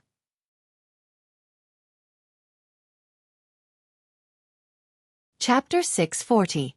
Not all reunions after a long separation were beautiful. Some meetings were crueler than a long separation. It was quiet in the hotel room. Wang Yuetong stood in the living room. In the dark environment, her eyes were as cool as water, and she looked at Li Tianlan quietly. Her exquisite short hair was soft and tidy, and her beautiful and enchanting facial features were slightly powdered. Her close-fitting white professional suit was clean and elegant, and her slim high-heeled shoes were stepping on the soft carpet. She stood very straight, and the former immaturity and liveliness seemed to disappear from her. After being nourished by Li Tianlan, experiencing in Tiannan, and representing the East Emperor Palace in Zhongzhou State, the former little princess gradually matured and became a little woman. She was charming, elegant, cold, reserved, and dignified. She looked at Li Tianlan quietly, and her eyes, which were as cool as water, became gentle and a little strange. At this moment, Li Tianlan's mind was full of scenes related to Wang Yuetong. The rich and varied scenes flickered with different emotions. From the first meeting to the present reunion after a long separation. In a short and seemingly long time, he raised his hand. Wang Yuetong spoke. Her voice was quiet and soft. Her smile was impeccable, and her beauty was almost dazzling. But her words were like a blade, cutting the distance cruelly. The two ends of the living room, with her voice, were instantly far away as if they were separated by the end of the world. "Your Highness," she said softly, "long time no see." The corner of Li Tianlan's mouth moved. His figure was extremely stiff. In silence, he clenched his hands and put them back on the table. "Young master, I'll go back first." Tianyi sighed and stood up, his voice calm. Li Tianlan nodded. Tianyi walked out of the door. When passing by Wang Yuetong, she glanced at Huang Fu Qiushui, who was surprised at first but now was at a loss. Huang Fu Qiushui blinked, quietly stepped back for a distance, and then quietly slipped back into the bedroom. In the quiet and almost suffocating environment, Li Tianlan finally moved. He pulled out the chair beside him and said hoarsely, "Sit down." Wang Yuetong walked over gently. Her every move carried a kind of perfection cultivated from childhood to adulthood. She had a myriad of manners, as if she was born reserved and noble. Li Tianlan looked at her quietly and whispered, "When did you come to Beihai?"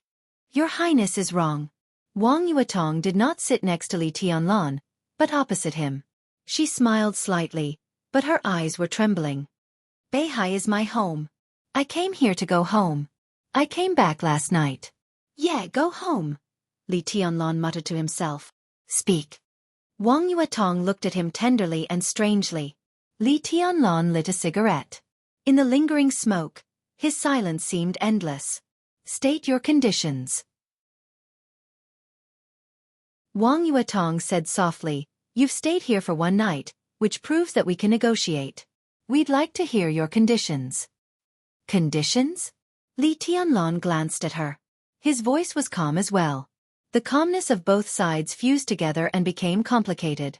It turned into absolute love and reluctance. In the end, the silence turned into an emotion called heartlessness.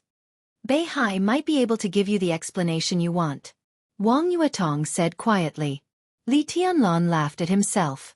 Of course he had conditions, but he had never thought that this condition would be stated in front of Wang Yuetong. The cigarette slowly burned out. The messy sound of wind and rain filled the world. The chill of early autumn in Beihai seemed to permeate through the window. It was so cold that it made people desperate. Li Tianlan slowly put out the cigarette in the ashtray. "Hand over all the heads of the Devil Troop and the remaining 6 famous swords of Beihai Province. The Beihai Corps must publicly apologize to the Snowdance Corps." He still had many conditions, but these were the 3 most important ones. Wang Yuetong listened quietly. Her eyes became softer and softer, faintly shining. "Is there no other way?" She looked at Li Tianlan and asked softly. Li Tianlan did not hesitate. He shook his head very slowly, but very firmly. "No. Beihai will not agree to your conditions. This is beyond the bottom line of our compromise." Wang Yuetong's voice calmed down. It was so calm that there was no indifference or gentleness. Li Tianlan nodded and said, The negotiation was light and breezy. The interaction was light and breezy. The beginning was light and breezy. The end was light and breezy. Everything was over, including feelings, entanglements, and negotiations." Wang Yuetong stood up. She didn't fight for anything and didn't want to say anything more. Li Tianlan made a condition. Wang Yuetong refused. "So be it. I'm leaving," she said softly. Li Tianlan reached out his hand. Wang Yuetong's delicate body, which was about to turn around, suddenly trembled.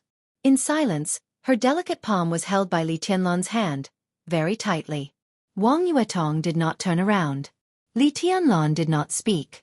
Wang Yuetong laughed with a trembling breath. All her perseverance seemed to collapse in an instant when she felt Li Tianlan's temperature. Tears slowly flowed down. Her palm slowly exerted force. She once again thought of the late spring more than 3 years ago, when people came and went in the square of the Sky Academy. That calm and fateful encounter. It seemed that from that time on, she had been approaching him, walking to his side, and entering his world. He rejected and resisted again and again. He was incomparably cold and even indifferent. Wang Yuetong did not think about anything. She was really sure that she had fallen in love with this man. So, regardless of position, opposition, difficulties, and injuries,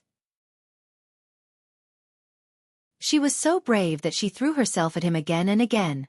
Even if she was covered with cuts and bruises, she did not turn back. And now, in the rainy port of Tongtian, when the chill of early autumn swept Beihai, in front of Li Tianlan, for the first time, she took the initiative to turn around and leave. Li Tianlan took her hand. Tears seemed to be endless. It was not until this moment that Wang Yuetong realized that when she was asked to stay, the pain in her heart would be more painful than when she took the initiative to approach him. The silence behind her continued, as if it would not change for thousands of years, as Li Tianlan held her hand and did not let go. His grip was so strong that it seemed to be able to resist everything. Wang Yuetong bit her lip tightly and raised the other hand to wipe her tears. Her voice was extremely calm. "Your Highness, please behave yourself. You are mine." Li Tianlan's voice sounded behind her, hoarse and firm. "You belong to me. You are mine." Wang Yuetong cried silently and laughed silently. Li Tianlan did not say that he loved her. This man, even when he asked her to stay at the last moment, was still so overbearing. He said that she belonged to him and only him. Her palm gradually exerted force, as if she wanted to pull out of Li Tianlan's hand. "This chapter is not over. Please turn the page. I belong to Beihai." Her voice trembled slightly. It had been nearly 2 months. She was in Tiannan. He was in Eastern Europe. There was no conflict between them, no quarrel, and no phone call between them. Before leaving, she still lay in his arms and called him a good husband and a good brother. When they met again, she called him Your Highness. She belonged to Li Tianlan, or in other words, belonged to him. But now she belonged to Beihai. "Your Highness," Wang Yuetong said softly, "let's break up. You are mine." Li Tianlan raised his voice abruptly and pulled Wang Yuetong into his arms with a sudden force of his palm. The familiar fragrance came to his face. Li Tianlan's face was a little ferocious. He pressed Wang Yuetong's short hair and directly covered her beautiful lips with his mouth. Wang Yuetong struggled hard. She kept patting Li Tianlan's back with one hand, and held Li Tianlan's neck tightly with the other hand. The soft lilac catered to his wildness, and her white teeth bit Li Tianlan's lips. Tears silently flowed down her cheeks. Li Tianlan's lips were bitten until they bled. The blood and tears mixed together, and it was salty. At some point, the two had been tightly hugging each other, and all the forced pretense of modesty was completely shattered. The small hand that patted Li Tianlan's back hooked Li Tianlan's neck. Her beautiful face gradually flushed, and in the dark hall, it was the most gorgeous color. Time passed in the blink of an eye. Wang Yuetong broke away from Li Tianlan. She sat on Li Tianlan's lap. After a long and suffocating kiss, her breath was disordered, and she subconsciously bit Li Tianlan's neck gently. Li Tianlan held her tighter and tighter. "I belong to Beihai, fool!" In the rapid breathing she cried out. "I'm the little princess of the Wang family of Beihai, the little princess on Mount Dibing. I've lived there since I was a child. Do you know? I remember every palace on Mount Dibing, and everyone in the Wang family of Beihai. I've been on the stage of Formidable Person, and I remember nearly 1,000 names on the stone of Formidable Person. I remember their stories. It's the holy land of the Wang family of Beihai, the holy land of the 8 influential families in Beihai province, and also the holy land in my heart. Devil Troop. Do you know who they are? They are my elders, and the elders of everyone in the 8 influential families. You want to go on the stage of Formidable Person, and you want to kill the Devil Troop. I won't agree. How can I agree? I'd rather you kill me than agree, you fool." She held Li Tianlan and cried loudly. Her excitement gradually became low, but Li Tianlan just held her tightly and said nothing. "I should have thought of this day, but no matter how I prepared, I couldn't bear to do it," Wang Yuetong whispered. "We." She raised her beautiful eyes, which were red and watery from crying. Her delicate body sat on Li Tianlan's lap and kept trembling. She pursed her red lips and gritted her white teeth. She seemed to have exhausted all her strength. Li Tianlan. She formally called Li Tianlan's name. Let's break up. She got down from Li Tianlan's lap and resolutely broke free from Li Tianlan's arms. At that moment, the whole world seemed to have entered a cold winter. It was a world of ice and snow, without any warmth. She tried to stand up straight and tidied up her somewhat wrinkled clothes. I'll wait for you on Mount Dibbing, waiting for you to kill me. Her whole soul seemed to suddenly tremble for a moment. Li Tianlan held Wang Yuetong's hand again. He stood up. Wang Yuetong's body trembled, and she couldn't help throwing herself into Li Tianlan's arms. She cried and said, "Let me go. Don't hold me anymore. Let me go." Li Tianlan stood there expressionlessly, letting Wang Yuetong beat his chest with her other hand. He took her hand and pulled her body closer and closer. Wang Yuetong seemed to be tired. She grabbed Li Tianlan's collar with her tender white hand and sobbed. Li Tianlan just looked at her without saying a word. Wang Yuetong, who was mentally and physically exhausted, leaned on Li Tianlan and greedily sniffed his scent. She slowly put down her hand that was grabbing Li Tianlan's collar and hugged his waist tightly. The sky was still gloomy. It was raging. In the dark environment of the room, Wang Yuetong buried her small face in Li Tianlan's arms.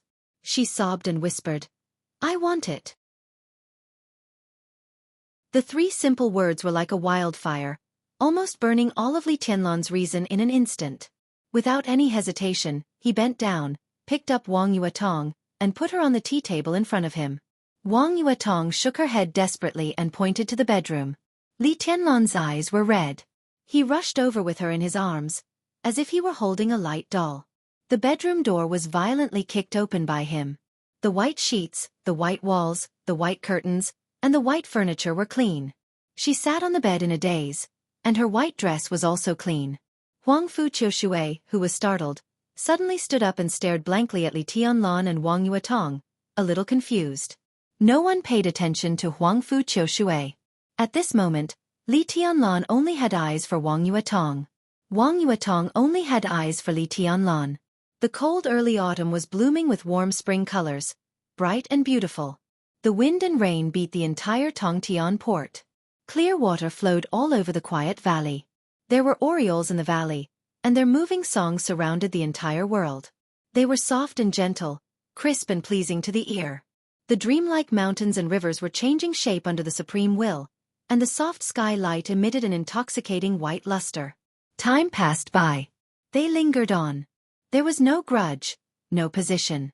This was a fairyland, a paradise. The sky was always gloomy in the morning or at noon. The wind and rain were still falling. Wang Yuetong sat in front of the dresser beside the bed and tidied up her short hair. Her mood completely calmed down. She was no longer wild and delicate. She became calm, gentle, reserved, and noble. "I'm leaving." Her crisp voice, like that of a oriole, was slightly hoarse. Li Tianlan raised his hand as if he wanted to grasp something. In silence, he slowly put down his raised hand. There seemed to be a lingering ambiguous atmosphere in the air. Wang Yuetong tidied up her clothes and looked at the corner. Her blushing face flashed a touch of unnaturalness. She forced herself to calm down and said, "Let's go together?" Huang Fu Qiushui curled up in the corner. Her cold and charming face was as red as blood. Her slender legs were closed together, trembling slightly. Her disordered breath caused her plump chest to rise and fall gently. She seemed to be completely immersed in her own world. Hearing Wang Yuetong's voice, she slowly raised her head and looked at Wang Yuetong. Her hazy and charming eyes were full of an incredible look. Wang Yuetong coughed and walked to Huang Fu Qiushui in high heels. Her slender heels stepped on the carpet, light and soft, as if she were walking in the clouds. She reached out to Huang Fu Qiushui. Huang Fu Qiushui shook her head, her face getting redder. Her legs seemed to be softer and weaker than Wang Yuetong's, without any strength. No one knew what this 17-year-old martial god had experienced this morning. Wang Yu, this chapter is not over. Please turn the page. Wang Yuetong seemed to be ashamed, her eyes wandering. For the first time, there was a touch of embarrassment in Li Tianlan's eyes. He wanted a suite with more than one bedroom. But he and Wang Yuetong broke into Huang Fu Qiushui's bedroom. There was no reason. Because it was close. Just because it was close and convenient enough. He and Wang Yuetong were in this almost pure white room. No one noticed Huang Fu Qiushui, who was also in a white dress. What was even more bizarre was that Huang Fu Qiushui had not left. She sat in the corner and witnessed everything from beginning to end. He silently lit a cigarette, took a deep breath, looked at Huang Fu Qiushui, and said lightly, "You go." Huang Fu Qiushui looked at Li Tianlan in a daze. Her eyes were dazed and blurred. The previous coldness had completely disappeared, and her eyes were full of strange emotions. Not long ago in this room, she saw with her own eyes Li Tianlan's power in another field.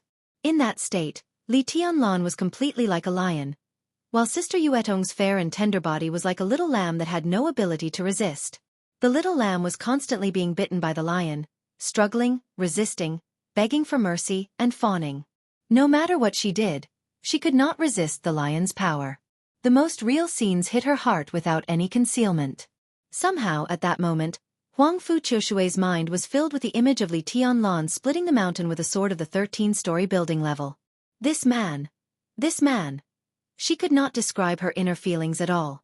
At some point, she felt that she had become Sister Yuetong, the little lamb, trembling under the lion's claws and teeth, delicate and pitiful. She slowly lowered her head. Her legs were still weak. Her face flushed, she shook her head and whispered, I'll go back by myself. I want to take a bath. Wang Yuetong blushed slightly and turned to look at Li Tianlan. Li Tianlan quietly looked at the drifting smoke in front of him. There would be no more accidents. Out of this door, what should go would go, and what should move forward would continue to move forward. Wang Yuetong went into the bathroom to wash her face and whispered, I'm leaving. Li Tianlan stood up and saw Wang Yuetong out of the suite and into the elevator. In the indescribable silence, the two stood close to each other. They used to be intimate. Just now they were also intimate. But at this moment, the extremely close distance was like a chasm, completely separating the two. It was still raining in the hotel. The hotel owner stood respectfully in the hall for a long time. Seeing Wang Yuetong come out, he trotted to the front desk and took an umbrella. It seemed that he wanted to hold the umbrella for Wang Yuetong himself. Wang Yuetong shook her head, reached out to take the umbrella, and said thank you. In fact, there was no need for an umbrella at all. In the falling wind and rain, in front of the gate of the hotel, a pure black Rolls-Royce was quietly parked there, and 2 rows of bodyguards in black stood there quietly.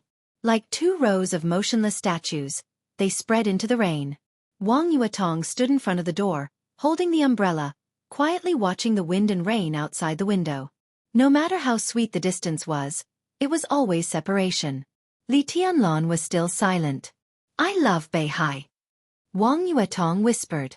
She turned to look at Li Tianlan, and there seemed to be thousands of words in her blurred and charming eyes. Li Tianlan looked at her without saying a word. Just like I love you. The two stood face to face, and they could feel each other's breath. Wang Yuetong clenched her hands into small fists. She looked at Li Tianlan and seemed to be waiting for something. Li Tianlan did nothing but looked at her seriously. Will you go to Mount Dibbing? Wang Yuetong looked at him deeply, as if she wanted to carve Li Tianlan into her eyes. Yes. Li Tianlan's voice was dry, but there was no hesitation. Okay. Wang Yuetong laughed. I'll wait for you on the mountain. She reached out and touched Li Tianlan's face. I love this place, and I have something I want to hold on to, just like you. Your Highness, I believe that you will go to Mount Dibbing, and I believe that you will see me. If we meet again, we will be enemies. She looked at Li Tianlan, and her affectionate eyes seemed to contain the whole Beihai. So, don't be merciful. Either you kill me or I kill you. Li Tianlan closed his eyes and took a deep breath. Is there anything you want to say to me? Wang Yuetong asked softly. There was only expectation in her eyes. Li Tianlan glanced at her.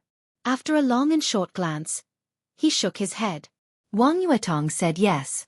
Her palm left Li Tianlan's face. Her eyes became reserved again. She turned around and walked to the Rolls-Royce. The door was slowly opened. Wang Yuetong stood in front of the door and slowly looked back. In her sight, Li Tianlan stood there, expressionless and frighteningly quiet. Wang Yuetong walked into the car. The Rolls-Royce started slowly. When the huge motorcade was about to leave the hotel, Wang Yuetong suddenly said, "Stop the car." The car stopped and the door was opened. Wang Yuetong pushed the door hard and looked back at the hotel again through the wind and rain. Li Tianlan was still standing in front of the hotel. He didn't move, but he didn't ask her to stay. Under the wind and rain, Wang Yuetong's eyes almost turned red from crying. As if she had no reluctance to leave, she turned around and got in the car. The motorcade left in a mighty manner and didn't stop. Li Tianlan watched all this quietly until Tianyi came over again and stood beside him. "Young master." His voice was hesitant. "I think if you don't let her go in the end, she will stay." After a pause, his voice became clearer. "Even if she has to bear everything." Because in the last parting, her silence and the 2 times she looked back seemed to be waiting for something. Li Tianlan was silent for a long time before he whispered, "I know." He knew, but he couldn't bear to. He could not bear to let her carry all the things that she should not carry. Just like Wang Yuetong, she also knew that as long as she opened her mouth, Li Tianlan might also stop at Port Tongtian and return to Jianghu state with all his grievances. But she couldn't bear to. Therefore, he remained silent and did not persuade her to stay. She remained silent and did not ask him to turn back. It was all because he couldn't bear to. She stayed in the North Sea. He is God's soldier's mountain. It was because of their respective standpoints, but it was obvious that neither side wanted the other to bear any burden or suffer any grievances. Therefore, they respected each other's choice to the greatest extent, even if such a choice was heartbreaking. Li Tianlan did not blame Wang Yuetong. She was still his woman. Wang Yuetong did not blame Li Tianlan. He was still her man. The wind and rain fell. The cold autumn air was like a knife, bringing with it the cruelest things in the world, mercilessly cutting apart the most tender moments. He slowly turned around. He did not blame the world for not being beautiful. He could only blame the vicissitudes of life. End of chapter. Bookmark for easier reading.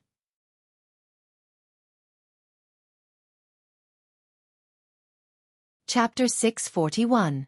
The rain was getting heavier and heavier, and the world seemed to shrink in the wind and rain. As his field of vision stretched forward, the hazy rain and mist slowly spread, and only the scene a few meters in front of him was still clear. The black Rolls-Royce had gradually disappeared in the wind and rain.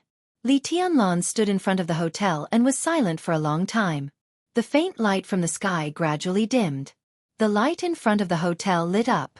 After a day of heavy rain, his bare feet stepped on the ground, and endless chill enveloped him. He stood silently, as if he had become a statue. The wind at night was getting stronger. After standing for a whole afternoon, Li Tianlan finally turned around and walked back to the hotel. The light in the room was still off. In the dark environment, Huang Fu Qiushui sat quietly in the position where Li Tianlan had sat in the morning, looking out the window at the night rain. She looked extremely focused. She seemed to be in a trance, and the sound of Li Tianlan coming in was completely ignored by her. Li Tianlan ignored her. He took 2 wine bottles from the wine cabinet, walked over, and slowly sat opposite Huang Fu Qiushui. The sound of the wine bottles hitting the crystal table woke Huang Fu Qiushui up. She subconsciously bounced up from her seat and opened her mouth. Li Tianlan looked up at her. Darkness surrounded her white dress. In the light of the night, her skin was so white and tender that it almost glowed. Her long eyelashes blinked, and a pair of infinitely charming eyes looked at Li Tianlan, unusually bright. Her mouth was small, and the corners of her beautiful lips gently opened and closed. There was endless charm in the luster. Li Tianlan withdrew his gaze, poured himself a glass of wine, and drank it up. There were no dishes to go with the wine. In the cold autumn night, he was accompanied by a stunning beauty and a violent wind and rain. The sound of rain roared through the whole city. The lightning tore the night sky, and the vast white flashed for a moment. Li Tianlan, who was leaning against the chair, was illuminated by the pale lightning. He held a wine glass in one hand and looked out of the window, his face calm and almost numb. Huang Fu Qiushui's heart seemed to tremble. The emotion at that moment turned into a kind of power called impulse. She gently took 2 steps forward, pulled out the chair beside Li Tianlan, and sat beside him. Very, very close. Her voice trembled slightly. I'll drink with you. Li Tianlan looked at Huang Fu Qiushui quietly. The distance between the 2 of them was too close. He could clearly feel the fragrance on the girl's body and her slightly shaky breathing. He could even hear the girl's intense heartbeat. Huang Fu Qiushui looked at Li Tianlan nervously. She didn't know why she did it. But at this moment, she just wanted to do it. Li Tianlan did not let go of the bottle. He looked at Huang Fu Qiushui expressionlessly and raised his hand to point to the opposite side. His silent movement brought with it an invisible force. Huang Fu Qiushui's body stiffened for a moment, and a faint grievance drowned her like a tide. She stood up in a daze and sat in the seat furthest away from him as Li Tianlan pointed at. Li Tianlan continued drinking. The bottle was empty. Li Tianlan waved his hands. The sword qi blew up the wine cabinet. Bottles of wine that had been kept in the hotel for a long time flew over, and then disappeared one after another. Li Tianlan's eyes grew brighter and brighter, and he drank faster and faster, just like the heavy rain outside the window that blocked the light. The light in the room grew darker, and it was silent. Huang Fu Qiushui sat opposite him and watched him drink quietly. She was silent for a long time before she whispered, "You love Sister Yuetong very much, don't you?" Li Tianlan looked at her quietly. The 17-year-old girl was persistent and focused when she was serious, and even a little pious. Li Tianlan laughed. He didn't know why he laughed, but he just wanted to laugh. "I don't know." His voice had become hoarse from drinking too much, but his eyes still maintained absolute rationality and calmness. He didn't know. That was his answer. He wasn't sure whether he loved Wang Yuetong or not, just like he wasn't sure whether he loved Dongqing Rushi or not. But they were both his women. The women he cherished most. Li Tianlan looked at the north in a trance. The rain swept from the south all the way to the north, covering the entire Beihai. It was still late at night in the north. In the heavy rain late at night, a row of motorcades was driving on the road to Mount Dibbing. He didn't know what the little woman sitting in the back of the car was feeling. Was it missing? Was it sadness? Was it determination? Or was it entanglement? Li Tianlan didn't want to think about it, but he couldn't let it go. Not because he loved her or not, but because he let her down. He knew that he had let this woman down after all. He had let her down for her devotion and her courage, just like he had let Dongqing Rushi down. Vegetable. Heh. They were all his women. In this dark night, someone was heading north, walking in the direction he was about to pass, but they were getting farther and farther away from him. Someone was still lying in bed, and he didn't know if he could wake up in this life. Only Qin Weibai was still in Yuzhou, still waiting for him to go back. He hadn't let her down. Li Tianlan threw away the wine glass, picked up the bottle, and poured a mouthful of wine into his mouth. The wine flowed down his collar. There was a wildfire burning in his stomach that couldn't be extinguished. The more it burned, the more Li Tianlan wanted to drink. He didn't want to let anyone down. But it was true. It was true. Dongqing Rushi was sleeping, and Wang Yuetong was far away. The two of them seemed to have an invisible weight that was pulling his life in another direction. "In fact, you don't have to do this."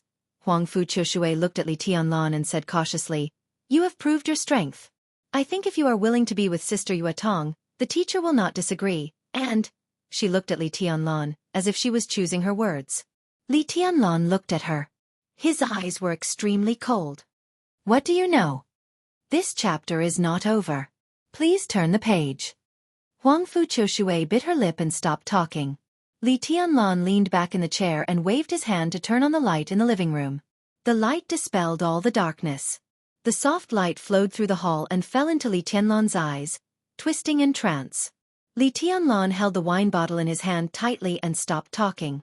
Huang Fu Qiushui observed him carefully. Her face was slightly red, but she looked at him attentively and carefully, almost gazing.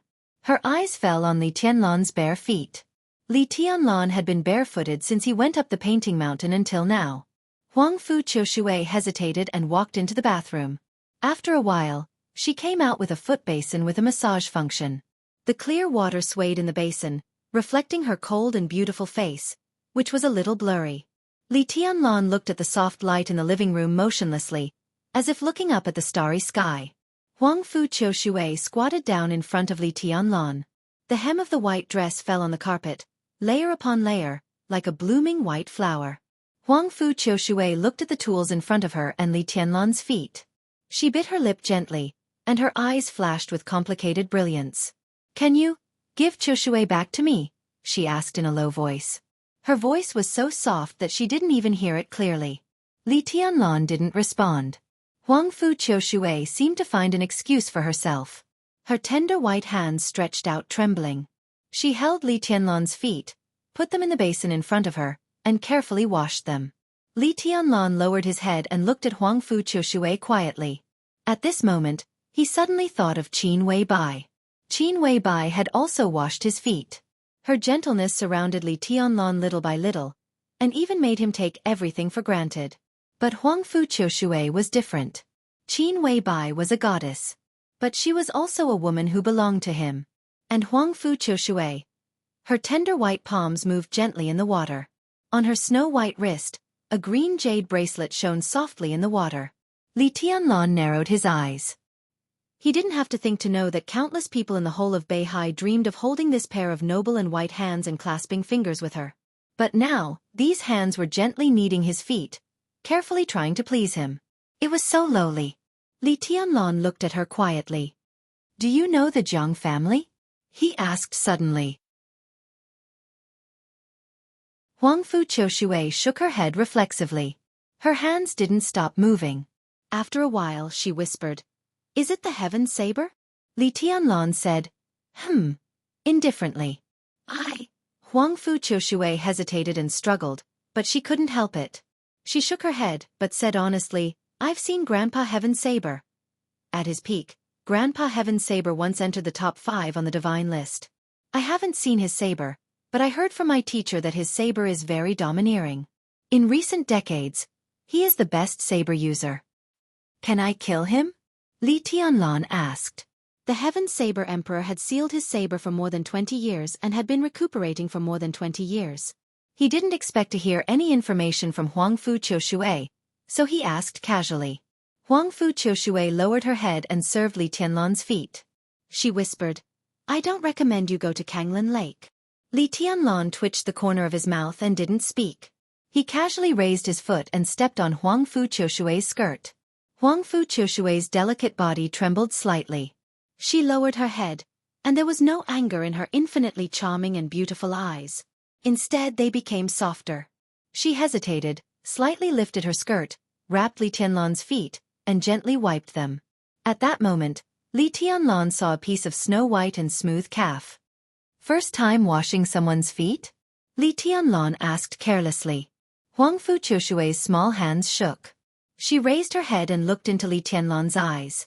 She whispered, "Yes." Her hands could be said to be the noblest hands in Beihai province.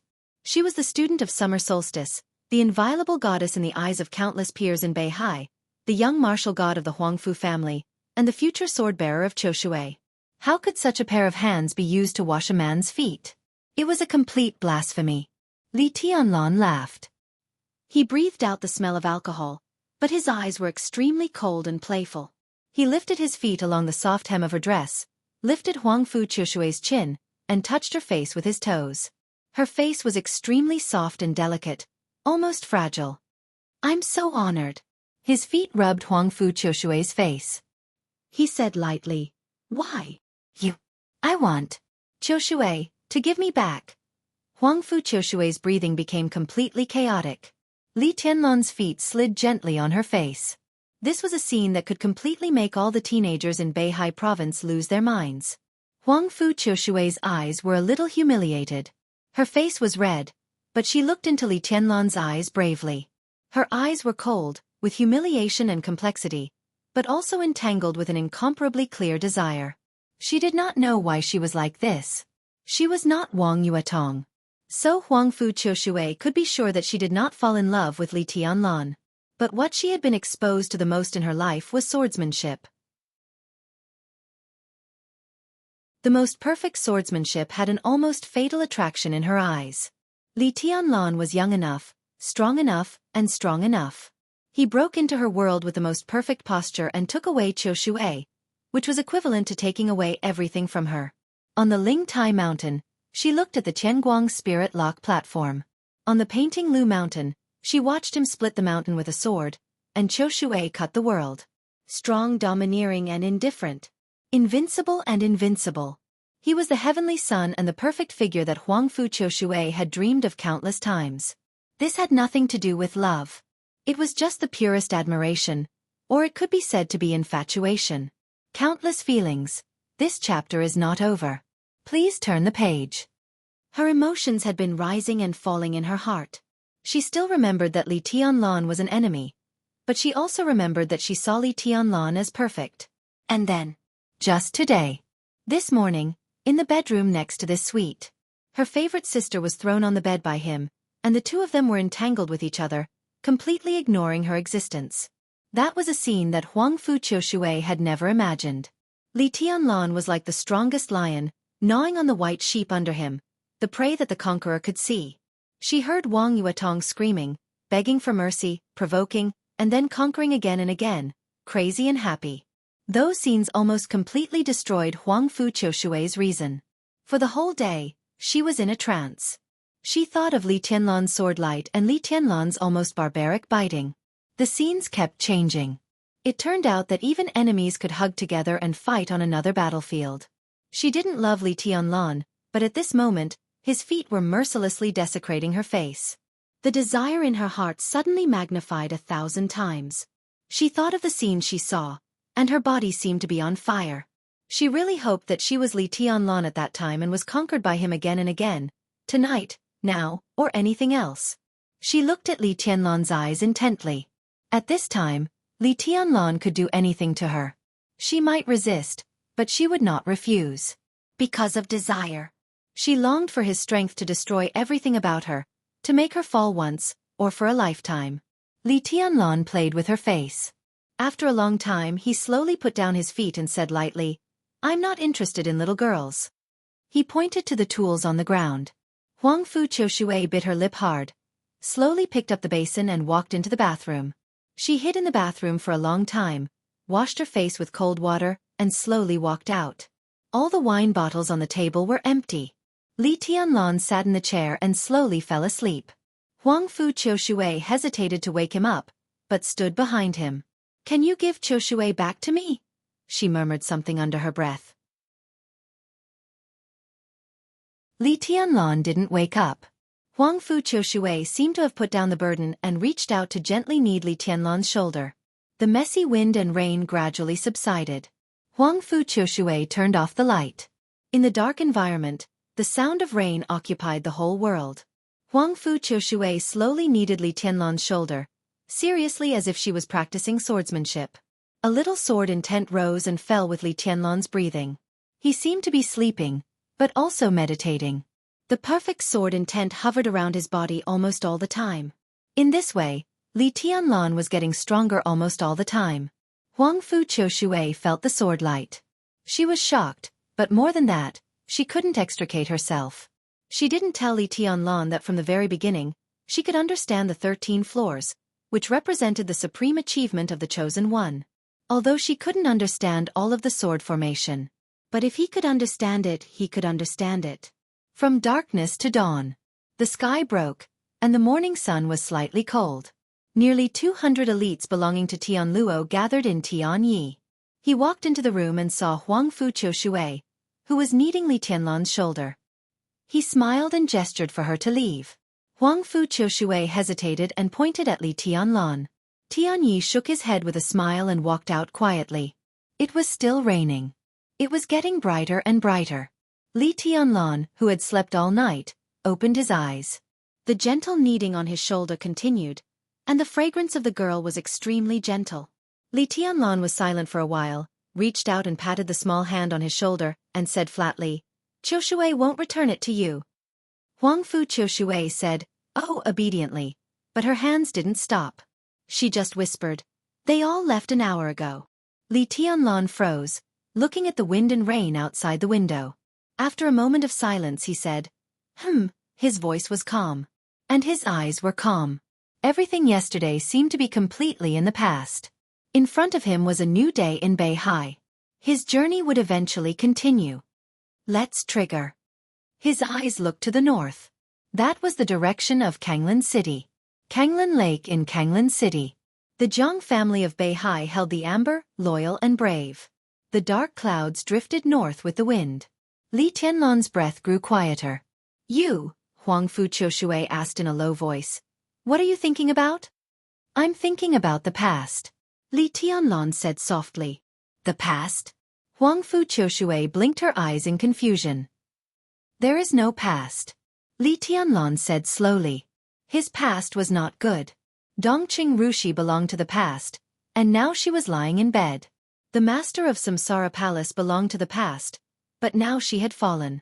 Situ Tsongyue and Tribulation also belonged to the past, but now they were all seriously injured. The Li family also belonged to the past, but now they were all in the purgatory of Heaven Capital. Wang Yuetong belonged to the past, but in yesterday's silence, they had gradually drifted away. There was no past and there was no meaning. I'm thinking about the future. Li Tianlan said calmly. Without the past, he stood in the present and could only think about the future. Are you thinking about His Majesty Sword Emperor? Huang Fu Qiushui whispered. If His Majesty returns to Beihai and knows what you have done, then, whether he is in Beihai or not, or whether he returns to Beihai when he comes back, he should know. Li Tianlan said softly. The Li family is still the Li family. Li Tianlan is still Li Tianlan. This was his future, calm and fearless. In Huang Fu Qiushui's strange silence, he slowly stood up. Let's go. The wind passed Beihai, and the clouds passed Kanglan. Forget the past, not afraid of the future. End of this chapter. Bookmark for easy reading.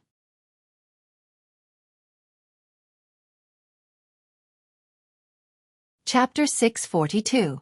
3,000 miles of Kanglan River flowed into Beihai. Kanglan River was one of the most important waters in Beihai province. It was connected to Beihai. The sound of water surged all day long, vast and spectacular. The continuous autumn water fell from the sky into the river. Large ripples surged rapidly with the flowing water. Li Tianlan stood on the bank of the river, looking at the mainland on the other side of the river through the large water, thinking for a long time. The mainland on the other side was still Beihai province. After crossing Qiushui, Tongtian, and Kanglan, Li Tianlan had walked through half of Beihai province. Kanglan River was the most important dividing line between the north and the south of Beihai province. After crossing this river and going all the way north, he would reach Mount Dibing, which also meant that he had officially broken through half of Beihai province. The premise of all this was that he needed to suppress the island in the center of the river. The quiet and elegant island floated in the center of the river. The island was surrounded by water waves, but because the water was high, it was connected to Kanglan River. Although it was connected to the Tsonglan River, they were not compatible. Amidst the surging river, the surface of the water remained strangely calm due to the flow of the water. This was Kanglan Lake. The lake in the river.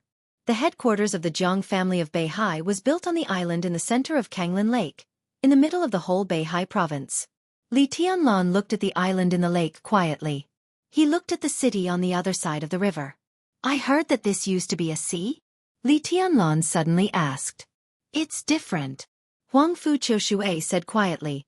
According to the historical data of Beihai province, this place used to be much wider than it is now. At that time, the land under our feet didn't belong to Beihai. East Island voluntarily ceded the land under our feet. The Wang family built Qiushui, Tongtian, and Kanglan cities here, and then began to fill in the sea, narrowing the distance between the two lands. To some extent, it was an expansion of the land of Beihai. Finally, the Wang family built an island in the center. In fact, it can still be regarded as a sea, but in the words of Beihai, it became Kanglan River. Kanglan, Qiushui, Tongtian. The Huangfu family was in the northernmost part of Beihai. They had many famous generals and were vigilant against East Island. The Chen clan of Tongtian port was as steady as a mountain, guarding the window of Beihai province open to the whole dark world. The Azure Billow Jiang clan wasn't located in Azure Billow City, but in the center of the North Sea province on the Azure Billow River, forming the most important passageway between the north and south. Loyal, brave and fearless. Amber. Skyblade. Li Tianlan thought silently. The Jiang clan, which had been the strongest among the 7 great sword-bearing clans for decades, was on that island. Li Tianlan was sure that this would be the fiercest battle before he arrived at Mount Dibbing. It was also the battle he looked forward to the most. The invisible sword qi twisted slightly around him. The space around him suddenly dimmed. Li Tianlan stretched out his hand and gently flicked his fingers at the vast river. The condensed sword qi instantly cut through the river water and rushed towards the island in the middle of Conglan Lake. This sword did not have any lethality, but it carried an indescribable swiftness. It was as if a shallow crack had been cut open on the surface of the river in an instant. The water was split apart, and the tiny crack spread forward at a rapid speed. Li Tianlan waited quietly. In Huang Fu Qiushui's sight, the tiny and condensed sword qi cut through the river water and rushed into Conglan Lake. With unparalleled strength and confidence, it directly disappeared at the end of her sight. There were 3 flagpoles in the middle of the island in the lake. Even if it was raining, the 3 flags of different colors were still flying stubbornly. The star flag of Jianghu State was bright red.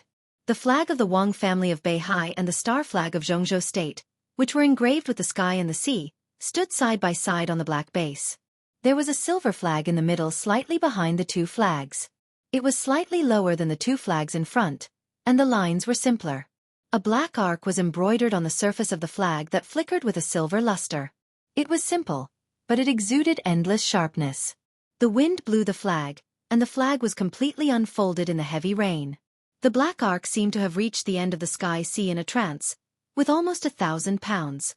This chapter is not over. Please turn the page. Majestic fierce momentum. This was the flag and badge of the Jiang clan. The subtle sword qi cut through the river water, pierced through the lake, and rushed into the island. The space of the whole island seemed to be distorted. Wherever the sword intent passed, the space was constantly overlapping and compressed. The sword qi, which had crossed a long distance, was even more powerful and almost became a complete entity. The sword qi passed through the center of the island. The flags of the Wang family and Jianghu State were still fluttering. The silver light drifted down in the air and slowly fell to the ground. Silently, the flagpole hanging the Jiang clan's flag was completely broken. The silver flag fell in the rain and was stained with dirt. The dirt was extremely obvious. It was unknown how many people on the island saw this scene, but no one spoke, and no one did anything. Everyone in the Jiang clan seemed to have sunk into an indescribable silence, not saying a word. There was a hill behind the 3 flagpoles in the center of the island. There was a pavilion on the hill. This was the place with the best view in the entire headquarters of the Jiang family. The Conglan River was rushing under the feet, and the vast Beihai was endless. On the left and right sides were Kanglan City and Queen City. Sitting in the center of the pavilion and looking up, one could see the grandeur everywhere. The old man was playing chess in the center of the pavilion, and his chess pieces were placed gently. The sword qi entered the headquarters of the Jiang family in the middle of the game. The old man raised his eyebrows and put down a chess piece casually.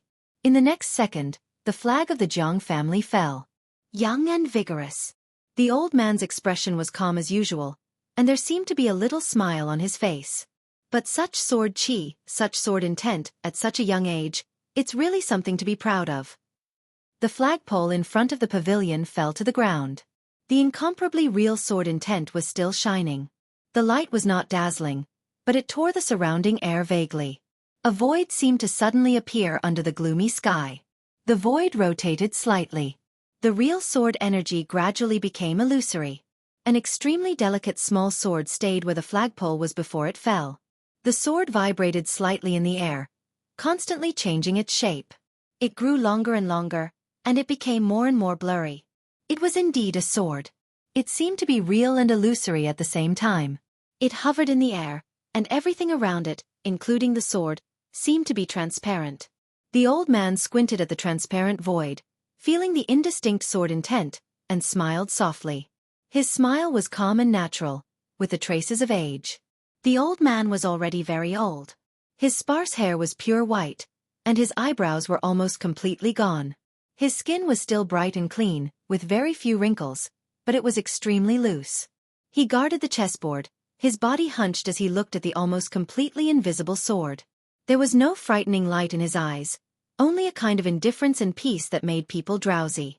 13 floors, 1 sword to split the mountain, the old man whispered to himself. If I'm not wrong, This is the void sword of the 13 floors? You have a good memory. The beautiful mature woman opposite the old man said with a smile. She put a black chess piece on the chessboard in her white palm and asked softly, "How sure are you?" "I'm old, and I don't have any confidence at all." The old man squinted and smiled. "But there are some things that can't be done without confidence. The young man of the Li family broke my flag, so I have to try to break his sword." The people on the island finally started to move. Xianxia, the current patriarch of the Jiang family, personally led the team. They took a boat into the lake and went straight to the opposite shore. The woman watched all this quietly. When has Beihai ever been so down and out? She watched the boat disappear into the distance and murmured to herself, "Ups and downs are all fated. In life, I've seen people who have triumphed along the way, but I've never even heard of families and forces that have triumphed throughout the ages, let alone seen one." North Sea's foundation is now completely stable. At this point, a momentary victory or defeat doesn't mean anything. As long as we have Beihai, we can have everything. This chapter is not over. Please turn the page. The old man looked down at the chessboard in front of him and said slowly, "The child of the Li family came to Mount Dibbing just to ask for an explanation. He took away Qiushui and ended all generations. In fact, it's nothing.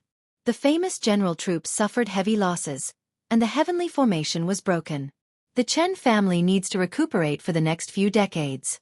As for the Jiang family, even if I die today, it's nothing. Even if he really breaks through the whole Beihai, so what? Beihai is just a temporary failure. He won't destroy Beihai. Even if he wants to, he doesn't have the ability. I met with that person in your family not long ago and mentioned Zhongzhou State. Now the situation is still clear. He also mentioned Li Tianlan, but he didn't take it seriously at all. It's not because Li Tianlan is not strong. Today, no one can deny his potential, especially after the end of the chaos in Eastern Europe. If he can break through Beihai, he can sweep the dark world. However, even if he finally becomes the chosen one and builds a stronger force than Beihai, Beihai is still Beihai. The 7 sword-holding families surround and protect the Wang family. Beihai is one. With our current strength, the last thing we need to worry about is foreign enemies. As long as we can stabilize internally. There was a bitter smile on the woman's mature but age-free face. For so many years, he has been emphasizing the dignity of the Wang family of Beihai to the outside world. His every move was like that, but he ignored some internal problems. When he found out, everything had already taken shape. It's not that we didn't try, but at present, it doesn't help at all. Wang Tianzong hid himself. Wang Xiaoyao entered the invincible realm. Wang Qinglei was ready to make trouble in Eastern Europe. The problems brewing inside the Wang family of Beihai were becoming more and more obvious. Any powerful force that was not afraid of foreign enemies often split from the inside. Today, the 7 sword-holding families were still calm. But the Wang family, which was guarded by them, had begun to crack inside, and it became more and more obvious. If Li Tianlan really broke through Beihai, Wang Xiaoyao would not care. Wang Qinglei would not care. Now Li Tianlan came to ask for an explanation for the cause and effect of Wang Tianzong. When he really went to Mount Dibbing, he would trample on Wang Tianzong's dignity and the dignity of the 7 sword-holding families. The boat passed the river and entered Kanglin Lake. The woman looked at it quietly for a long time before turning her head silently. The old man was still studying the chess game in front of him, with no distractions. The woman stood up, bowed deeply to the old man and whispered, "Old man, please." She knew what her request meant. She also understood that the old man was ready. Only when he was fully prepared could he look so calm. Today, the dignity of Mount Dibbing and the 7 sword-holding families was almost all tied to the old man's saber. Heaven Saber de Quebec. Today, after more than 20 years, he was still the strongest saber in the dark world. The old man did not speak, but looked up quietly at the boat that was getting closer and closer. 20 years of saber cultivation. At the age of more than 90, he forcibly recovered to the peak state. The strongest saber, the most brilliant saber light. Everyone knew the consequences of doing so. This was destined to be the most brilliant outbreak in the old man's life. No matter whether he won or lost, his ending was doomed. He would be the first invincible realm expert to be crushed by the general trend in the new era.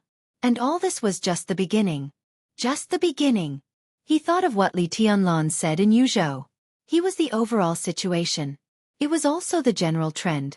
DK took a deep breath and straightened his body little by little. His surname was not Jiang. However, this was also his beloved family. His beloved Beihai. So to some extent, he had no choice, just like Li Tianlan. Li Tianlan had no retreat. DK would die. In the roaring wind and rain, the old man held a chess piece in his hand and muttered to himself, "The strongest sword formation." End of this chapter. Bookmark for easy reading. You're tuning in to the Wisdom Diary YouTube channel. Don't forget to subscribe and join us on this journey to catch the most captivating stories.